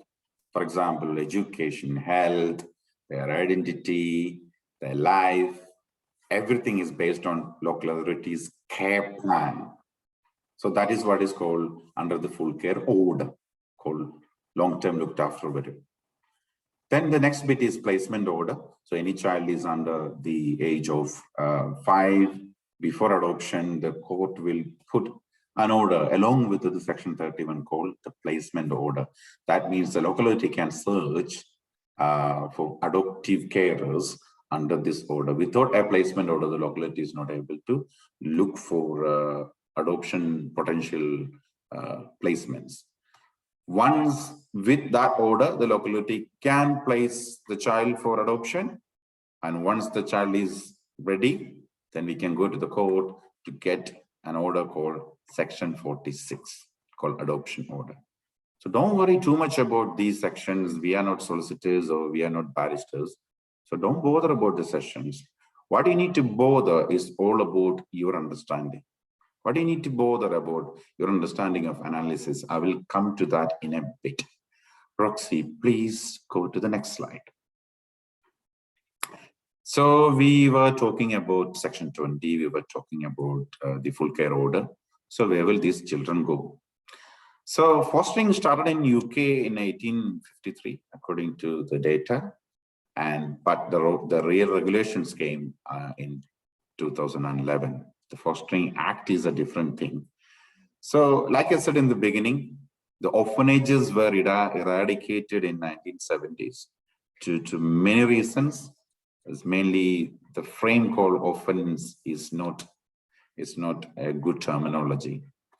So during the time of World War, many children from London were placed in northern part of the country as part of the safety. So these children, some of the children called the travel children, they're gone to the unknown people in northern part of the country, and some of them were returned, and some of them couldn't return because their parents were died. So that's how the basic fundamentals of fostering started. The fostering comes under the Department of Child Welfare. Basically, you do an assessment called Form F for the foster carers. The process is mainly looking around the capacity of the foster carers to meet the needs of a young child, to look after that child with the same standard of parenting which they give to their own children, whether they treat these children equally, whether they will abuse these children, whether they will protect these children, and whether they are able to understand the emotional welfare needs of these children. So that's the fundamental of the fostering assessment. So there are many fostering agencies. There are many private fostering agencies available in the UK. So basically they call a form called Form F. Nowadays in the UK, there's a huge demand for foster carers. It's mainly due to the fact that many foster carers are not coming forward to meet the needs of the children. So that's such a big shame. So the next one is called residential homes. Basically, the child is being through many foster placement, and no one was able to support the child to meet their needs due to the complexity nature of the in-person, mainly around behavioral challenge and emotional support. So these residential homes again and fostering teams comes under the Ofsted regulations. So basically the residential homes has got a social work manager there, there will be key workers, and they try to help the young person to address mainly around the emotional needs. Many foster carers, the residential homes are called therapeutic residential homes. So they get some internal therapy in a residential home for a certain period of time, mainly 3 to 6 months. That's the time scale which we normally put in place. But we know that there are young people and children living with residential homes for the past 5 years. That is not good for the children, because we normally say that's all called, like institutionalization. Because these kids supposed to be, they have got the right to be in a family, not in an institution where you see key workers coming and going on a regular basis. They don't feel any sense of belongings. They feel like that they are in a hotel with support. So residential homes are again there for a period of time, help the young person to understand the issues, also see the problem, and then moving back to the foster placements. At times, we have issues with the young people where they don't fit into any criteria. We are not able to safeguard them with the residential homes. We are not able to safeguard them with foster placement. The risks are very high. These days, the risks are mainly around criminal exploitation, or CSE, child sexual exploitation. Rotherham, have you heard about that incidents where an young girl used to go to a chicken and chip shops in Rotherham? The people up there, the shop guy tried to sexually take advantages of her. Finally, around 20 of them had sexual intercourse with her, and they forced her to bring her friends into the scenario. in favor to that, they gave her money and phone and all kind of jewelries. That's what called sexual exploitation. It's a big issue these days in the United Kingdom. The same way they treat, they focus into boys for criminal exploitation. For example, carriers of drugs, alcohol, or class A drugs. They sell drugs, they are the carriers, or they do crime in return money or phone or any goods. That's what called criminal exploitation. So sometimes these kids are under severe risk, and these risks, the locality think that we are not able to contain the risk. So what will we do? Then we will go to the court to apply for an order called the secure order. That means a kind of a prison setup, but not a prison sentence. They are locked. They are locked in a residential home. That's what secure placement is all about. There will be a court guardian appointed to the child. She is, or the speaker on behalf of the child. She is the guardian is the voice of the child. So that particular time, the locality will help the child. Again, the secure unit will help the young person to understand the risk. They do interventions. They do support in terms of emotional issues. They provide mental health support, and to make them understand the severity of CSC and criminal exploitation. After that, there will be step-down plans to move into a step-down secure unit with certain level of freedom. Then the plan will be moving that young person to residential home or to a foster placement. So that's all about the fostering. We got another setup called semi-independent homes. These days, it's not easy to get a residential home. Last Friday, we searched to around 106 residential homes to place one of my young person all over the UK. We conducted 106 placements, and no placements were able to take that young person. Luckily to me, that young person is above 16. So we can move those kind of young people to a place called semi-independent home from the age of 16 to 18.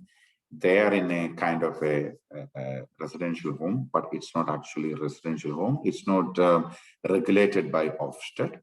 They have all kind of freedom there with the support of a mentor called key worker. But at the end of the day, they have to cook, they have to wash, they have to clean, they have to shop. So for a 16-year-old young person, this setup is not going to help him. Imagine this young person is in a foster placement. The foster carer will do everything for the child. For example, the foster carer will cook, the foster carer will shop, the foster carer will wash, the foster carer will do the budgeting, and the foster carer will take the young person to many holidays. So basically, fostering is the best for the children. But if the young person is moving to a semi-independent home when they are 16, they have to claim the personal allowance. So nowadays we gave them around 72 pounds. Olden days it used to be 58 pound 90. So that's the 58 pound per week.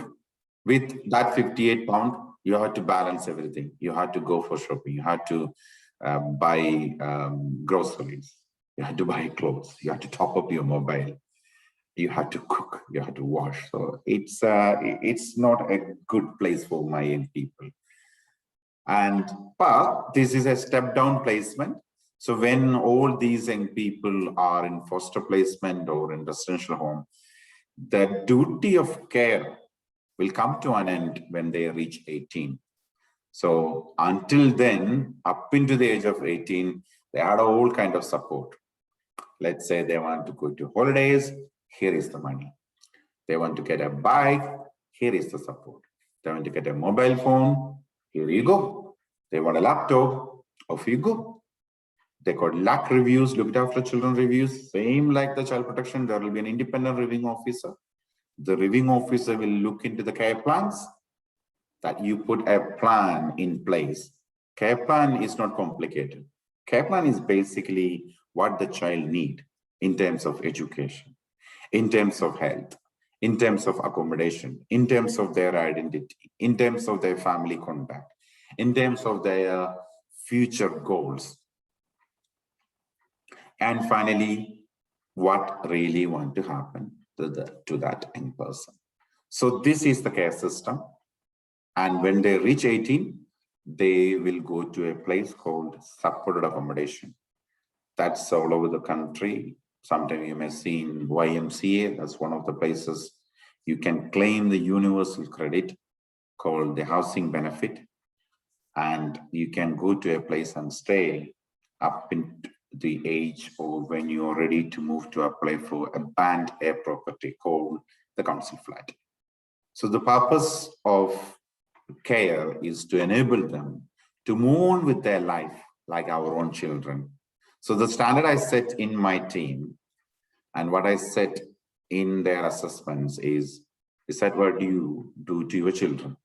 Is that the quality you expect for your children? So that's the bottom level. That's the minimal requirement I ask for my social workers and my personal advisors. Is that what do you do for your children? If they don't meet the criteria in their assessment, the assessment will be rejected. So overall purpose of this process is mainly helping the young person or helping the child from abuse, helping the child to address the emotional difficulties, what they face from the abuse, moving on with a responsible citizen, which means helping them to get an employment, helping them to get university studies, helping them to get accommodation, helping them to live in a family, and mainly to stop the vicious circle. So olden days, I used to work with a father. He's a granddad now. And my social worker went to remove the grandchild. So the granddad was known to the local authority. The granddad's daughter was known to the local authority. Now the third generation's daughter's daughter is also known to the local authority. So the purpose of this care business is to prevent that vicious circle. How can we cut it in the middle? So that's all about fostering. Let me go to the leaving care. Roxy.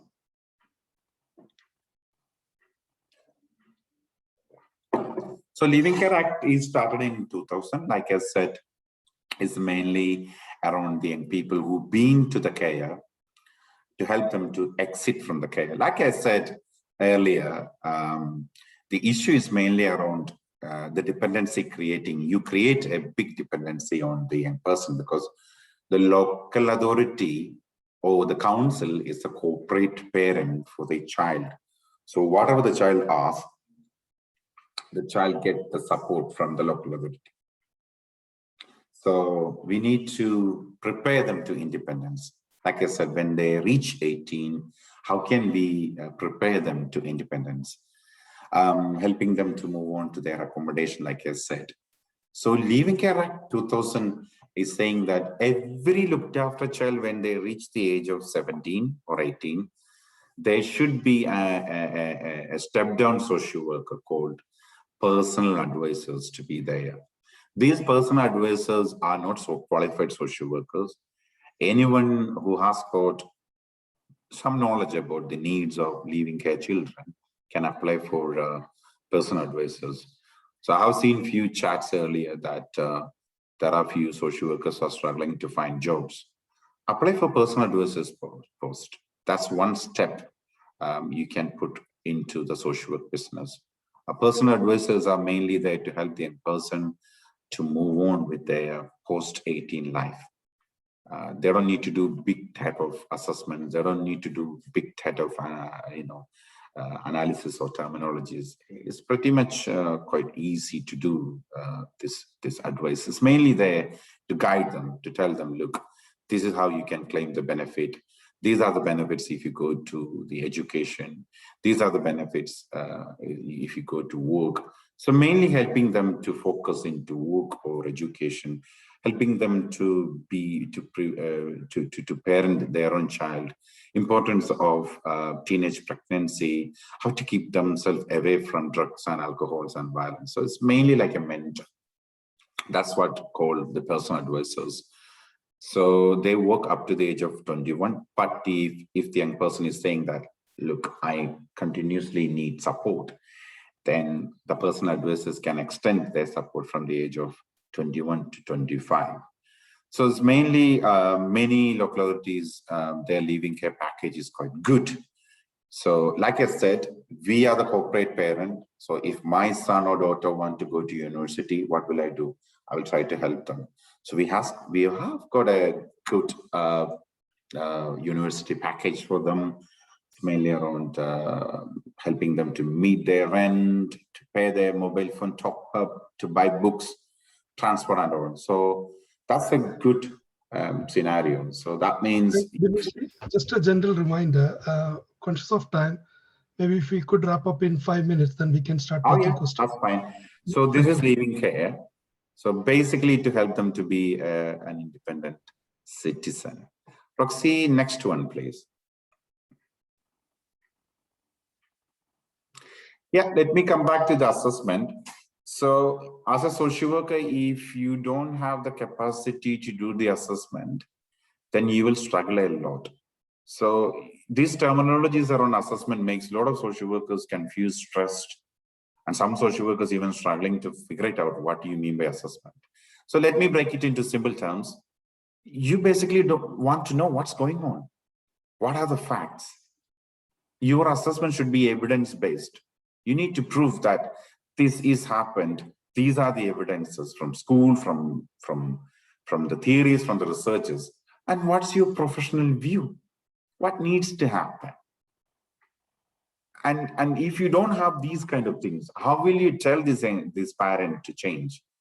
So you tell them what went wrong.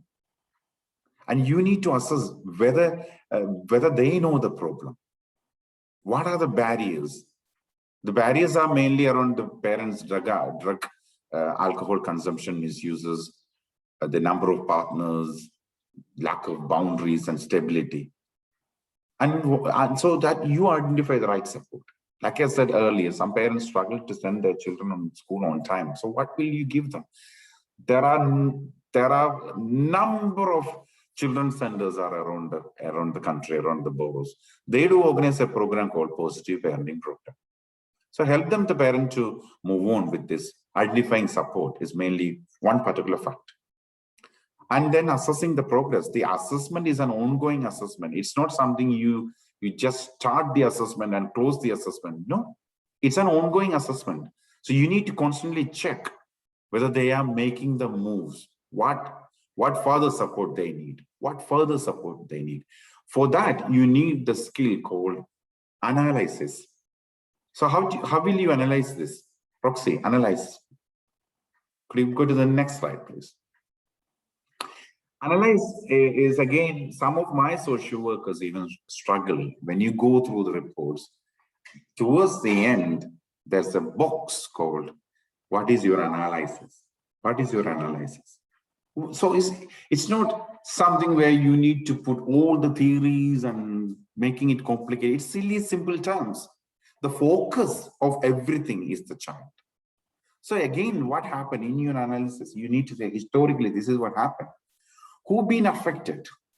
Affected, of course, the process is being affected by the parents and everyone, but the focus is, again, like Tomy Sebastian said, the triangle, the child, how it is affected. What is going well? Like I said, the 3 house of safety. What is not working well? And what needs to happen? That's what you put it in your analysis. So any managers, any seniors will look into your skill to analyze this bit, to put a recommendation in there. For that, you will get a lot of support in terms of supervision. I know that there are time restrictions, so let me leave it this bit here, and let me move on to the next one called supervision. So when you practice, you will get support, like Tomy Sebastian said, every 1 month. So the supervision bit is called mainly around the cases, how the cases is going, how it's progressing, what are the issues, what support you need. Manager will challenge you. That's one bit. The next bit is called a personal supervision or your CPD supervision. That's where you tell the manager very clearly what's happening to you in this work. Put all the assessments apart, put all your caseload apart. This supervision is for you. Are you confident? The issue of many of Malayali social workers is that we are not confident to tell the manager what you feel. You're working late night. How are you feeling? You got issues at family. You got childcare issues. How are you actually feeling? Are you confident to say that? This is how I feel. Many managers want to complete the supervision within 2-3 minutes because it's just a statutory thing. Are you able to say the behavior affecting you, the behavior is causing you? Sometimes the manager will be shouty, screamy, the behaviors of the other colleagues, the behavior of the IRO, the behavior of the police, the behavior of the nurse, the behavior of the teacher. Because when you go to meetings, they try to penalize you. They try to put you like this, to say, because of you, everything failed. And you need to reflect in yourself, what are the impacts on me? Many social workers in frontline, they leave after 6 to 8 years. We still hanging on there. It's mainly because of the fact that you are struggling to reflect the impact on you. Are you able to confidently say to that, look, mate, manager, these are the behaviors are affecting me. And it is having a huge impact on me. I need support. That time the managers will go back off. They'll be like, oh, tell me what's going on. Until then, they will not say that. And you need to say that this should be recorded. Once it's recorded, it's locked. So you need to give that responsibility back to the manager to say, you need to support me. So that's the manager's responsibility. Sometimes we struggle to knock the door of the manager. We get panic when the manager rings. During that supervision, you need to tell them that this is what I feel. This is how I feel. Why do you want to support me? I am supporting this much of family. I'm supporting this much of children. I'm doing this and this and this. But I work for the Southern Borough Council. So you, manager, what do you want to do to me? How are you going to help me? For that, every social workers, you need to do critical reflections. You have to reflect yourself all the time. Time is up. Time for questions. Thank you very much, Binishi. That's really a wonderful session.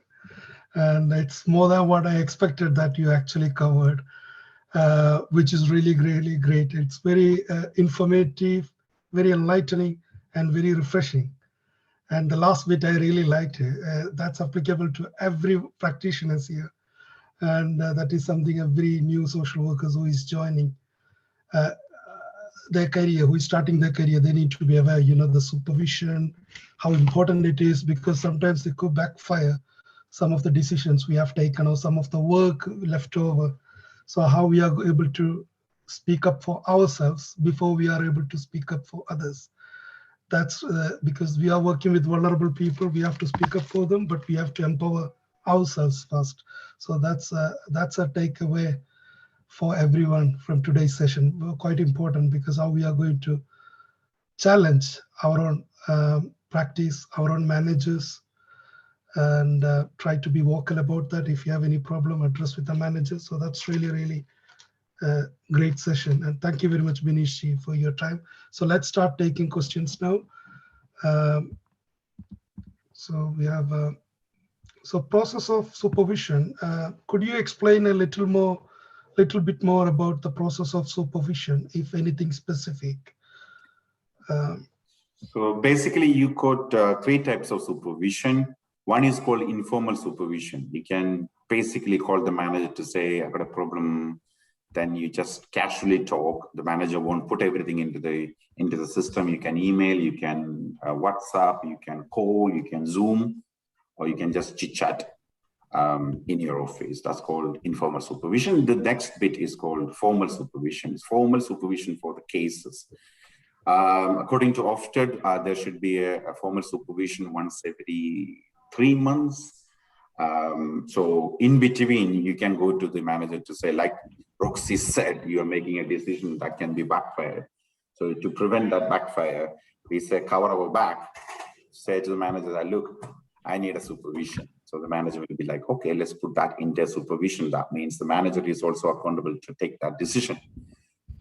The last bit is called the CPD supervision. That's more about you. So every local authority has got annual one-to-one conversations about how you feel, how the work is impacting on you, what support you need, what training programs you need, how can you progress career-wise from ASY to social worker to senior to advanced practitioner to deputy team manager to manage that way. And again, you focus into the training programs. You can attend many counseling programs for social workers, and every local authority has got a training hub, especially to support you in terms of supervision. Yeah. Thank you. I'm just reading out another question. Someone has said that they worked in a managerial cadre in a child rights-based funding organization. Yeah. Will that be considered as an experience working among children? I mean, like Tomy Sebastian said, you need to have the registration here. They will of course consider, and during the interview, it's the way you present to them. So in UK, they want to hear your capacity in terms of child protection, your understanding of the child protection process, the looked after children process and stuff like that. So yeah, why not? Go ahead. So everything you practice, try to fit into the UK practice. So whatever you did in UK, in India, for example, you raised the fund to protect the rights of the children. So how will you incorporate that protection into Section 17 or Section 47? That's what you need to see. Sure. Thank you. Benishi and Tomy Chan, I have a question for both of you.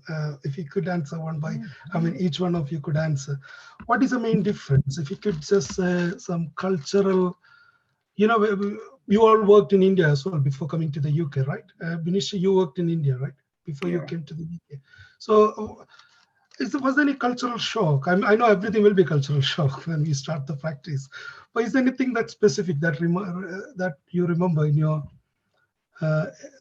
memory that there is anything that you want to highlight, anything culture that really shocking to you when you started practicing? Because the new people who is going to join social work family in the UK, it might be something that can be prepared for.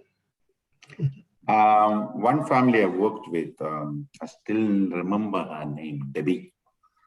Me as a social worker knocking Debbie's door, and Debbie opening the door, shouting and screaming, and the children were naked inside. It was a cold day. I am trying to get into the house, and she is calling me all kind of names, Paki, this and that.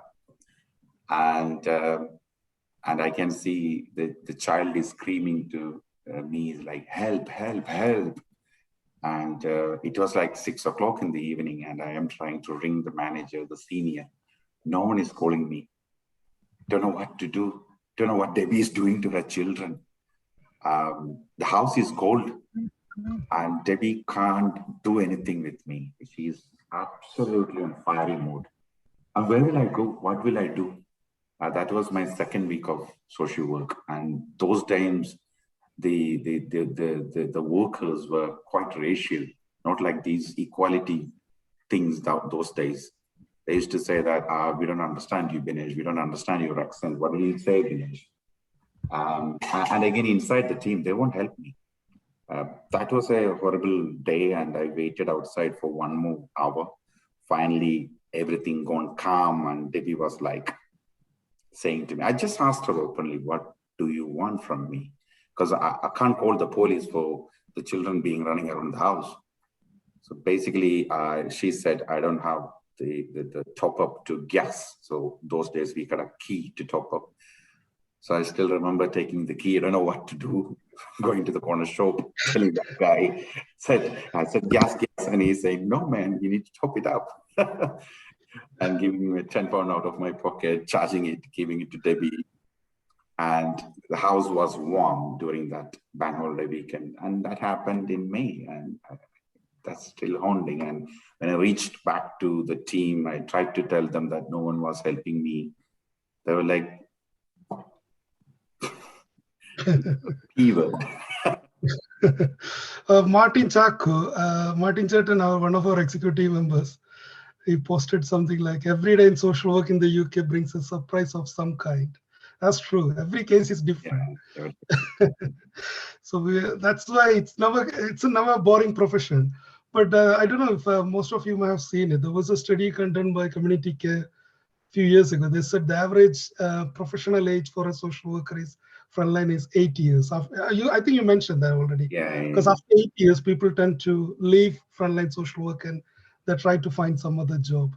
Make sure you reflect it. Yeah, it's all about your own reflection. What is it happening to me? Am I doing this job to pay my mortgage? Is this a forceful job to me? Do I have any other options? So it's all about the critical reflections. How much you reflect it when you go back to your home, when you drive your car, when you are sitting alone. So it's all about reflecting. And again, like I said, understanding the impacts on you. If you don't understand it, how will you help others? And again, when you do this, what is your mindset? Is your questions curious, open-minded? Is it respectful, reflecting? Is it challenging? Is it supportive? Is it emotionally literate? So it's all about that. So as long as you take it that way, this is a fun place. Otherwise, it's a curse. It's just I try to leave social work many times. I always wanted to be something like a farmer, or maybe a bus driver in central London. You know, that big buses. Olden days, I mean, like a lorry driver. That is what I was thinking. But as time passed, I had enough. I had opportunity to reflect myself, and I thought to myself, this is good. Yeah. Let me ask the same question to Tomy Chan as well. Tomy Chan. Roxy, Thomas കൈപൊക്കിയിട്ടുണ്ട്. Thomas എന്താ പറയാൻ ഉദ്ദേശിക്കുന്നുണ്ട്? തോമസേ. Yeah. Hello. Just to Chan, I don't know what they were talking about, about the cultural shock, actually, because I started my career in 2005 in the beginning in UK. And at the time, there were only very few social workers as well from Kerala. I started in a hospital team, and I was luckily the manager who I had first is a white person, but from a South African background. So she knew a little bit of my cultural shock. So she had prepared me a little bit, saying there will be a big difference in what you have practiced back in your country and here. So plus I had read a lot as well. So I was asked to go shadow with someone to do the assessments. And when we came back, we were doing the care plan actually for that person. And they were doing an individual care plan, which I could never think of, because back in care in India, when we were working, we were all doing community development work, working for the community as such, and making any programs or anything we do on a community basis, not an individual basis. Therefore, it was a big shock. And when we were told, we are going to spend for this person per week for care this much money, which was like, something that we could never think of. And also, even for someone going into a care home per week, we are going to be spending this much of money for this person, which was never, we could never think in that way, having those kind of services, back in India. So it was definitely a big cultural shock for me at the beginning to start with. So then, of course, we get used to it. So for everyone who is coming as a new person, that would be my advice would be, you could expect some cultural shock, but it would be good if you are prepared and maybe having those kind of conversations in the beginning itself to, what can I expect when I practice. It will be the same with the children. I know, I'm sure even it will be a bigger shock, because I know some of the children who are looked after, the amount that they spend is much, much higher when we work in adults. So just wanted to add that, that's all. Okay. Thank you. Roxy, I'm going to leave shortly, but just I would like to share with everybody. I would like to speak in English from my heart. Yeah. അതായത് നിങ്ങൾ ഇവിടെയുള്ള social വർക്കേഴ്സിൽ നിന്ന് എന്താണ് expect ചെയ്തെന്നുള്ളത് നിങ്ങൾ വ്യക്തമായിട്ട് പറയണം. Because I added so many people, everybody is asking is there any chance for an experience. The working social workers, we need to explore, is there any possibility we can help them to find out a proper experience instead of going for a corner shop and get the job and pay something without any national insurance. That area we need to explore. Also, you please tell what you are expecting clearly. Otherwise, I would like to tell you one thing more. England വരുമ്പോൾ we have our own family values. We have our own traditional. We are not second-grade citizens. Our family is great. Our spirituality is great. We are not. Everybody has the right to, practice our religion. Don't underestimate that. We have our own values. We have our own dignity. We are one of the elite group here, because all these social issues, one of the fundamental reason is the broken family. Our family life, our everything. You always need to positive about that. When I challenge my colleagues and my managers, everybody, I always uphold my values. All this, like social work values, we have our own upbringing, our values, all these things. That is paramount important in our life in UK. Thank you very much. All the best. എനിക്കൊരു house വാമിങ്ങിന് ഭക്ഷണം ഉണ്ടാക്കി കൊടുക്കാൻ ഞാൻ പോവുകയാണ്. All the best, friends. Okay, bye.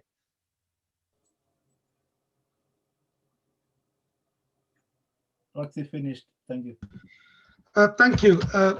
Tomy, do you want to share some light into your experience? Thank you. It was really good session, Dinesh. Well done, because you covered a lot. The cultural issue, as I mentioned, though social work is a profession with mutual trust and respect and dignity, some families, especially if they are from another ethnic background, white British family, when they see the color of the social worker, because social worker and nurse medical profession is predominantly, especially London, is multicultural. Majority are coming from ethnic minority background, African background and Indian background. So the white family may prefer for a white social worker. So that is quite natural. As a manager, I have received a lot of requests. Oh, I can't understand your social workers, what is talking, his accent or her accent. Okay. So if we keep changing the social worker with the color code, we cannot sustain the work. Of course, if there is a technical issue or there is a real issue with our language, that needs to be addressed. That is my view as a social worker and a current manager. Because let me be very honest, I struggled with my English and there was a lot of correction from my manager when I started. And after 6 months, manager used to send me for correction from other white social workers. Because I worked in a social work team with the 30 white female social workers. I was the only male social worker. That's also an Indian background. Can you imagine? But that is the type of experience we are going to get, because social work is predominantly female dominated profession in the UK. So any male social worker is coming to the UK, so you be very prepared and take that challenge working with a female colleague. So that can be different set of values and different set of politics, but keep a safe distance, professional boundary. That is my advice. But enjoy the work. Thank you, Tomy. See, There is one question. Sorry, yeah. Roxy. Yeah, Sheena, you have something to ask? There is a person called Rani. Sheena, there is an echo from behind. Raised a question. Oh, yeah, I will read that out. Yeah, there is a question. So I will read that out, Sheena. Or do you want to say? Do you want to ask? Okay. It's okay. Yeah, the question is, I done my MSW 5 years back and now studying MSc Public Health in the UK. What are the requirements needed for the social work registration in the UK? So I think that this was my first slide. I explained very clearly in that session. I don't know whether that person who asked that question was check my Slides. a slide which is going to be shared, but very quick. Get your academic 7 English score. That's the first step, and make an application through Social Work England online with a registration fee of £495. That is approximately 50,000 Indian rupee. That is my very simple answer. So let's, sorry. Anna, do you have any questions? Anna Maria George? Yes. Yeah, go ahead. I completed Master of Social Work from Indira Gandhi National Open University. So it's a distance, it was a distance education. So I just want to ask you if there any difficulty to get registration from the UK with that certificate. I just want to know. No, there is no restriction because it is approved in India by UGC, Indira Gandhi National Open University. On that basis, you can make application. However, you need to get your transcript. Okay. That is really important because we don't know whether you have done any opportunity for any placement. So that is really important. They will say what type of placement you had. So that Social Work England will ask evidence of your transcript about your practice and placement field work. I got my the transcript, but it was written manually. It's not like a certificate. They were written manually, the transcript. So is there any problem with that? But we have not seen that one. What do you mean by manually? Handwritten or? Handwritten. Not typed. Yeah, handwritten. That may have an issue because that is not the system in England, no? Because they will challenge the credibility of that written work. If it is in a heading paper with the seal and everything, but that is the problem with the Open University. But colleges are very, very professional in giving. You can make an attempt, Ania, but I cannot say what is going to happen on behalf of Social Work England. Possibly they will accept. I got actually I got the transcript from the university, but I took my education from DePaul Institute of Science and Technology, so they are also providing the transcript. So I think I should get the other one like a certificate. Okay, what happened? Most probably they will ask you to write a personal statement about your experience.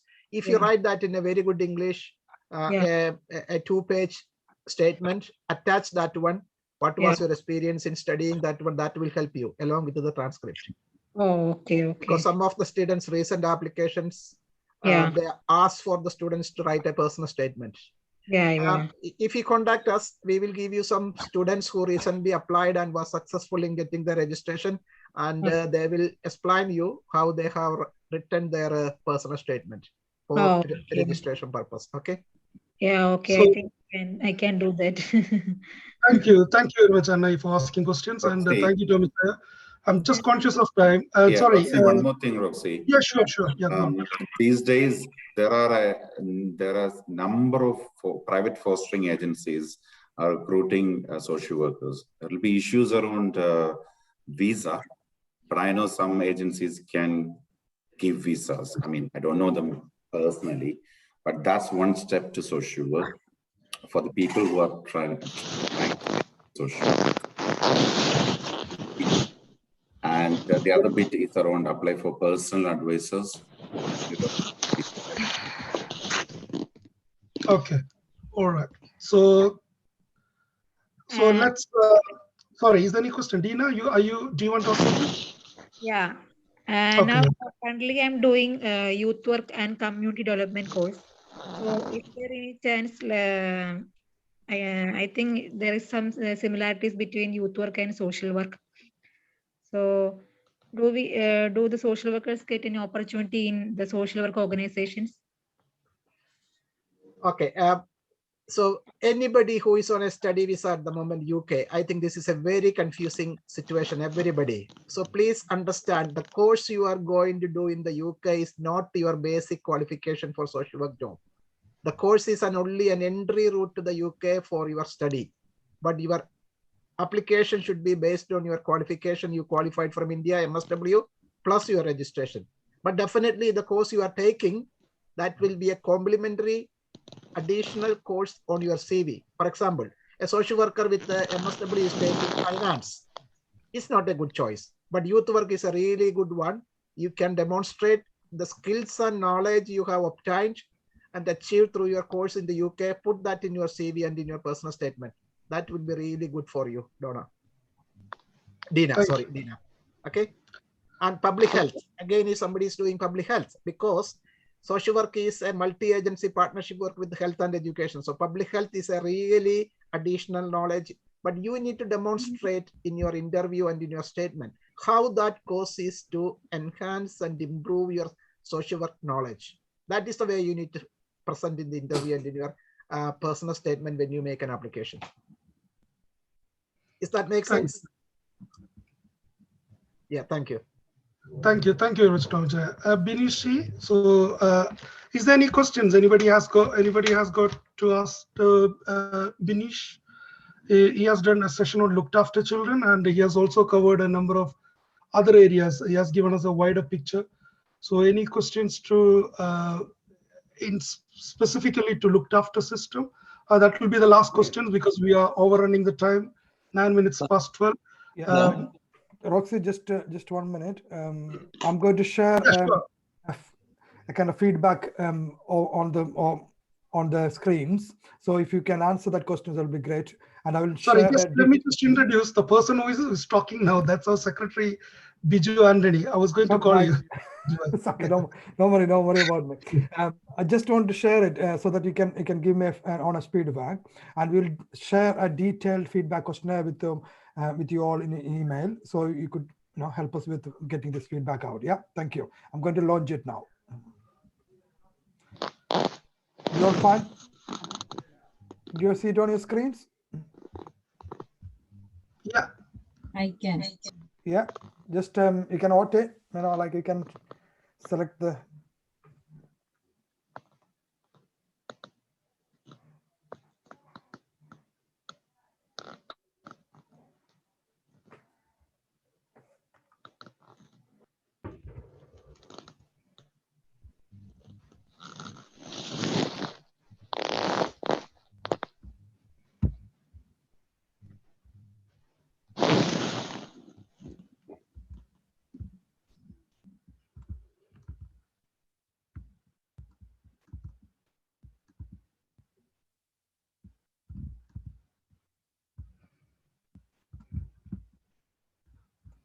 Hello. Yeah, everyone is voting. Yeah. Bobin, I'd like to ask about the option given by Mr. Binish Kaplan. He said something about the NGOs or some institutions giving visas, applying for personal advisor, something like that. It's not for the personal advisors. It's for the fostering, supervising social workers. Nowadays, in what I heard is that in London, there are a number of private fostering agencies are available. It's mainly due to the fact that the government fostering agencies has got very less foster carers. So if you Google, I don't know, maybe the resource team can help you. If you Google, you will get the private fostering agencies. And these fostering agencies definitely need social workers. So they can help you in terms of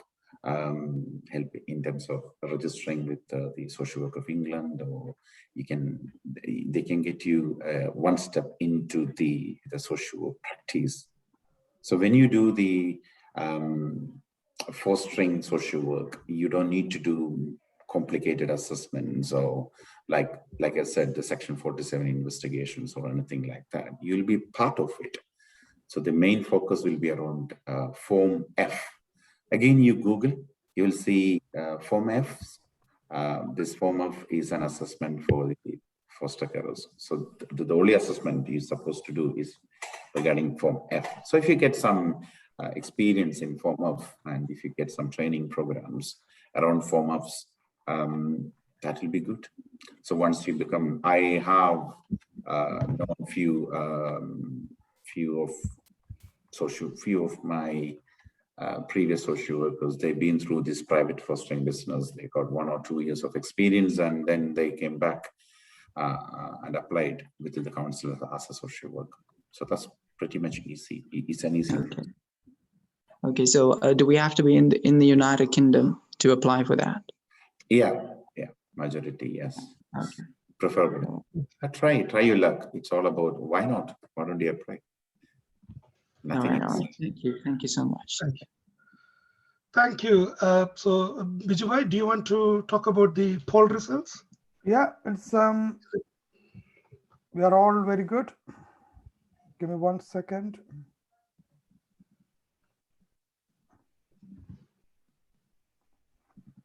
Yeah, sorry, I'm delighted to say that did you not all get the sharing? So sorry, there was some technical issues, I think.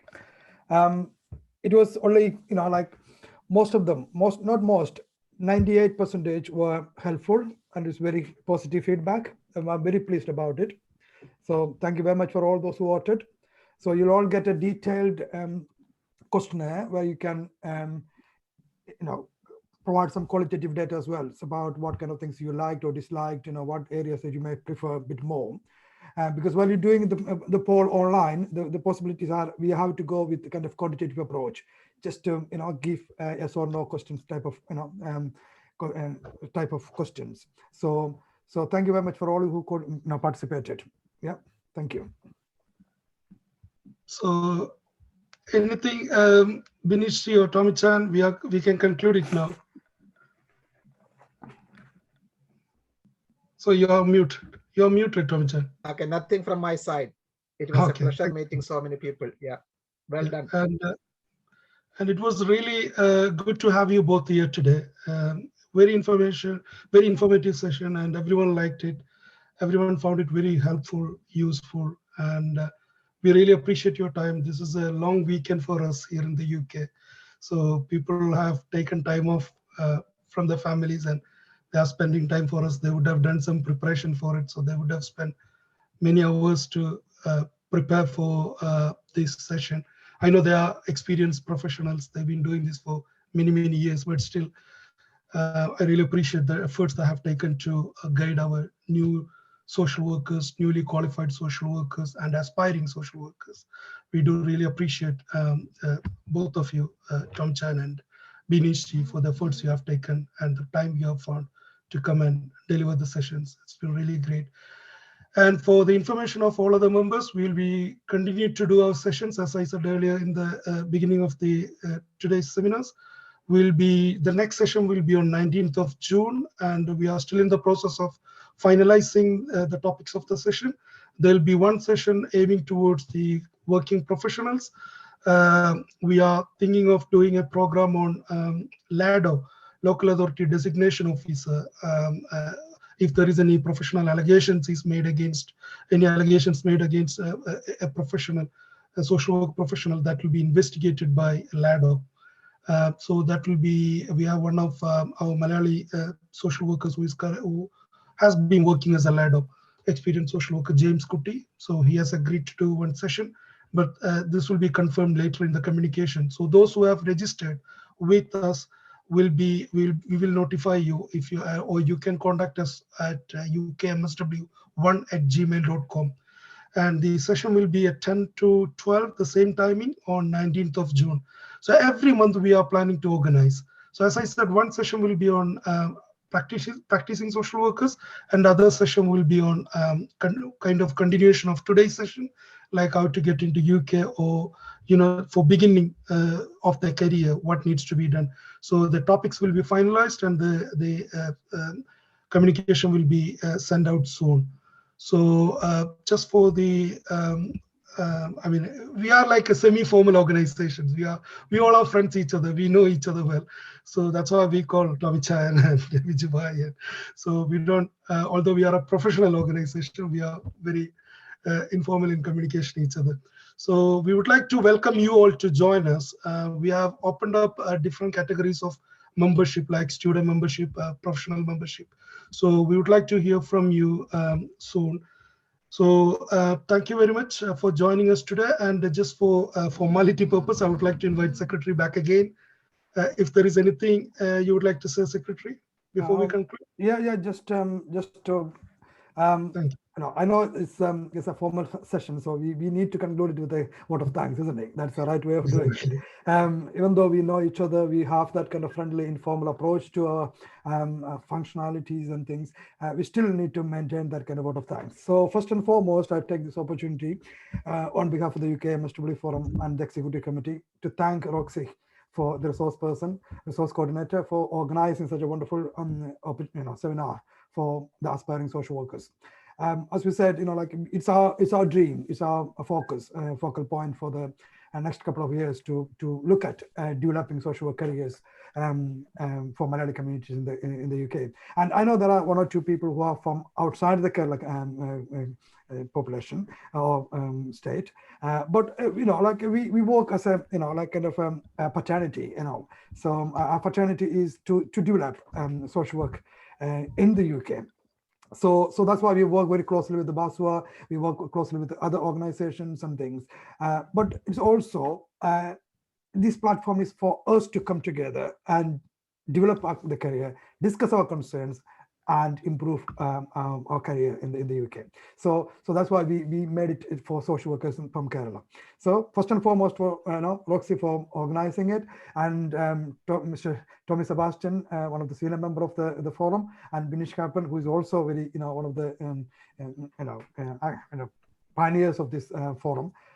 For taking the initiative to come together and share their knowledge with all these aspiring social workers. And let's hope that they will be the next year they're all be employed as social workers in the UK and enlighten and strengthen our membership in the UK. So and thank you very much for Tomy and Binish. And then the third goes to all the participants who joined together today. I know there are so many practicing social workers here. I know very experienced social workers here, like Bharat Chetan and all, who's been part of the social work role in the UK since 2005.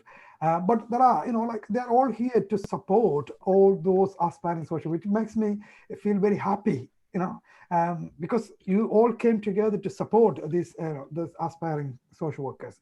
So I would like to thank them all for coming together and supporting the event. And to you, it's up to you now to decide what support you want from us. The forum is open to all kinds of support we can offer. That starts from giving that awareness about social work systems and practices in the UK, developing an understanding about the career opportunities for you guys here, supporting you with your application process and identifying resources that can support you with, developing interview skills, how to approach an interview. Because when I came, I think it's in 2005. I went for my first interview. I didn't know even about how to approach it. I was going for a very formal interview, and it was a very informal interview I attended, and I got the job. Luckily, I don't know why. What I did, I don't know. But so it's all about that cultural shift, a change from what you've been practicing to what you can achieve from here. So use this forum, use this opportunity, use these resources to develop your career, and we will be all proud. Even if you don't come back to us, that's fine. But we all will be proud if you've been able to work as a social worker in the UK. Okay, there's a lot of shortages. A lot of people are here, looking for social workers. Or there may be some hurdles when you come in the first, but that's why we are here, so to support you. Okay, so take this opportunity, and all the best wishes for you, all your future endeavors and aspirations and things. Feel free to come back to us. So thank you once again for everyone, including Roxy, Tomy Chetan and Binish, and all the senior members of the forum, the executive committee, and the participant. Once again, thank you very much. And if you need any comments, or if you want to make any comments, or if you need any information, send an email to us on ukmsw1@gmail.com, ukmsw1@gmail.com.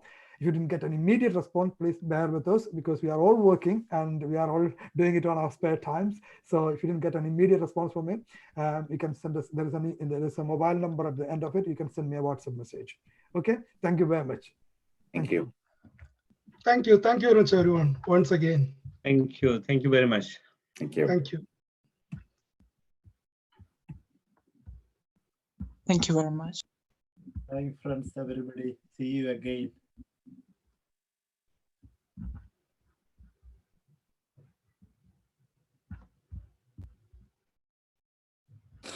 Roxy, Yes. are you seeing the result that shared, or is it just not coming? Yeah, through? it was available, Biju. Was it? Yeah. Yeah. Okay, because I wasn't able to see it here, so I No, thought. no, it was there. Okay, that's good. Well done, yeah, Roxy, Roxy, Biju. thank you. Thank Thank you. you. Sunil Thomas. Sunil Thomas. Hello. Hello, Sunil Thomas. No. Hello. Sunil. No, hello. Hello, Namaskaram. Namaskaram. It was really good. I enjoyed. I was following it, and I was on mute. So I was following. I liked it, and it was great. Thank you. Yeah. That's fine. I know we wanted to, we didn't come back to you because we were thinking about, we are Toxian, the executive committee also thinking about developing the resource team, and we want you and your wife to join us as well. Yeah. Sure. Yesterday, day before, two other new people were in contact with me, and I was having a conversation with them. What are the things we have to pay attention to when we are filling the form? Like small little things, but that is where everything starts. How we can get ourselves shortlisted. Otherwise, you have no chance. Yeah, that's true. Yeah. So we are trying to support in our little way what helps right at the beginning. Yeah, that's true. Yeah. So what we're planning to do is that, in the next executive meeting, we will finalize the form. We are creating a form, just a Google form, so that we can send it out to everyone who is able to support and what kind of support they can offer. For example, some people may be interested in supporting with applications. Some people may be, interview skills. Some people may be interested in providing training programs. So we wanted all your experiences and things. You get me? So that's why. I just want to make sure that we haven't missed you. You are still. Oh, thank you very much. Appreciated. Just to add one more bit, sir. My wife is in all the interview panels in her service. So all the new recruitments, she is in the interview. Therefore, we are in a position to provide mock interview practice sessions. Yeah. That is what we are looking at further. Because Nilji, we definitely need your expertise because we are having the discussion, and we decided to form a resource team in each areas like children, adults, and mental health. So those candidates who are trying to come to or get into a profession, they can get different support, whether it's an interview skills, the preparation of CV.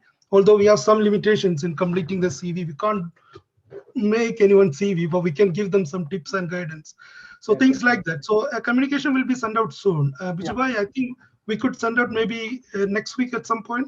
Yeah. What we're planning to, because of the form that I sent out to you, just to have a look at it, and I think when I'm looking at it again, there was some kind of corrections we need to be doing because there was some data is not capturing it. So I thought I'll redo it again. If you could complete that and send it back to me, then I can see whether you are able to do it properly. So once we've done that, the next executive sign off, and then we can share it. Yeah, people like Suletan is very much needed. So that's why. Anyway, that's good. Can I ask something? Yeah. Will this recording be shared somewhere? The one of the things that we've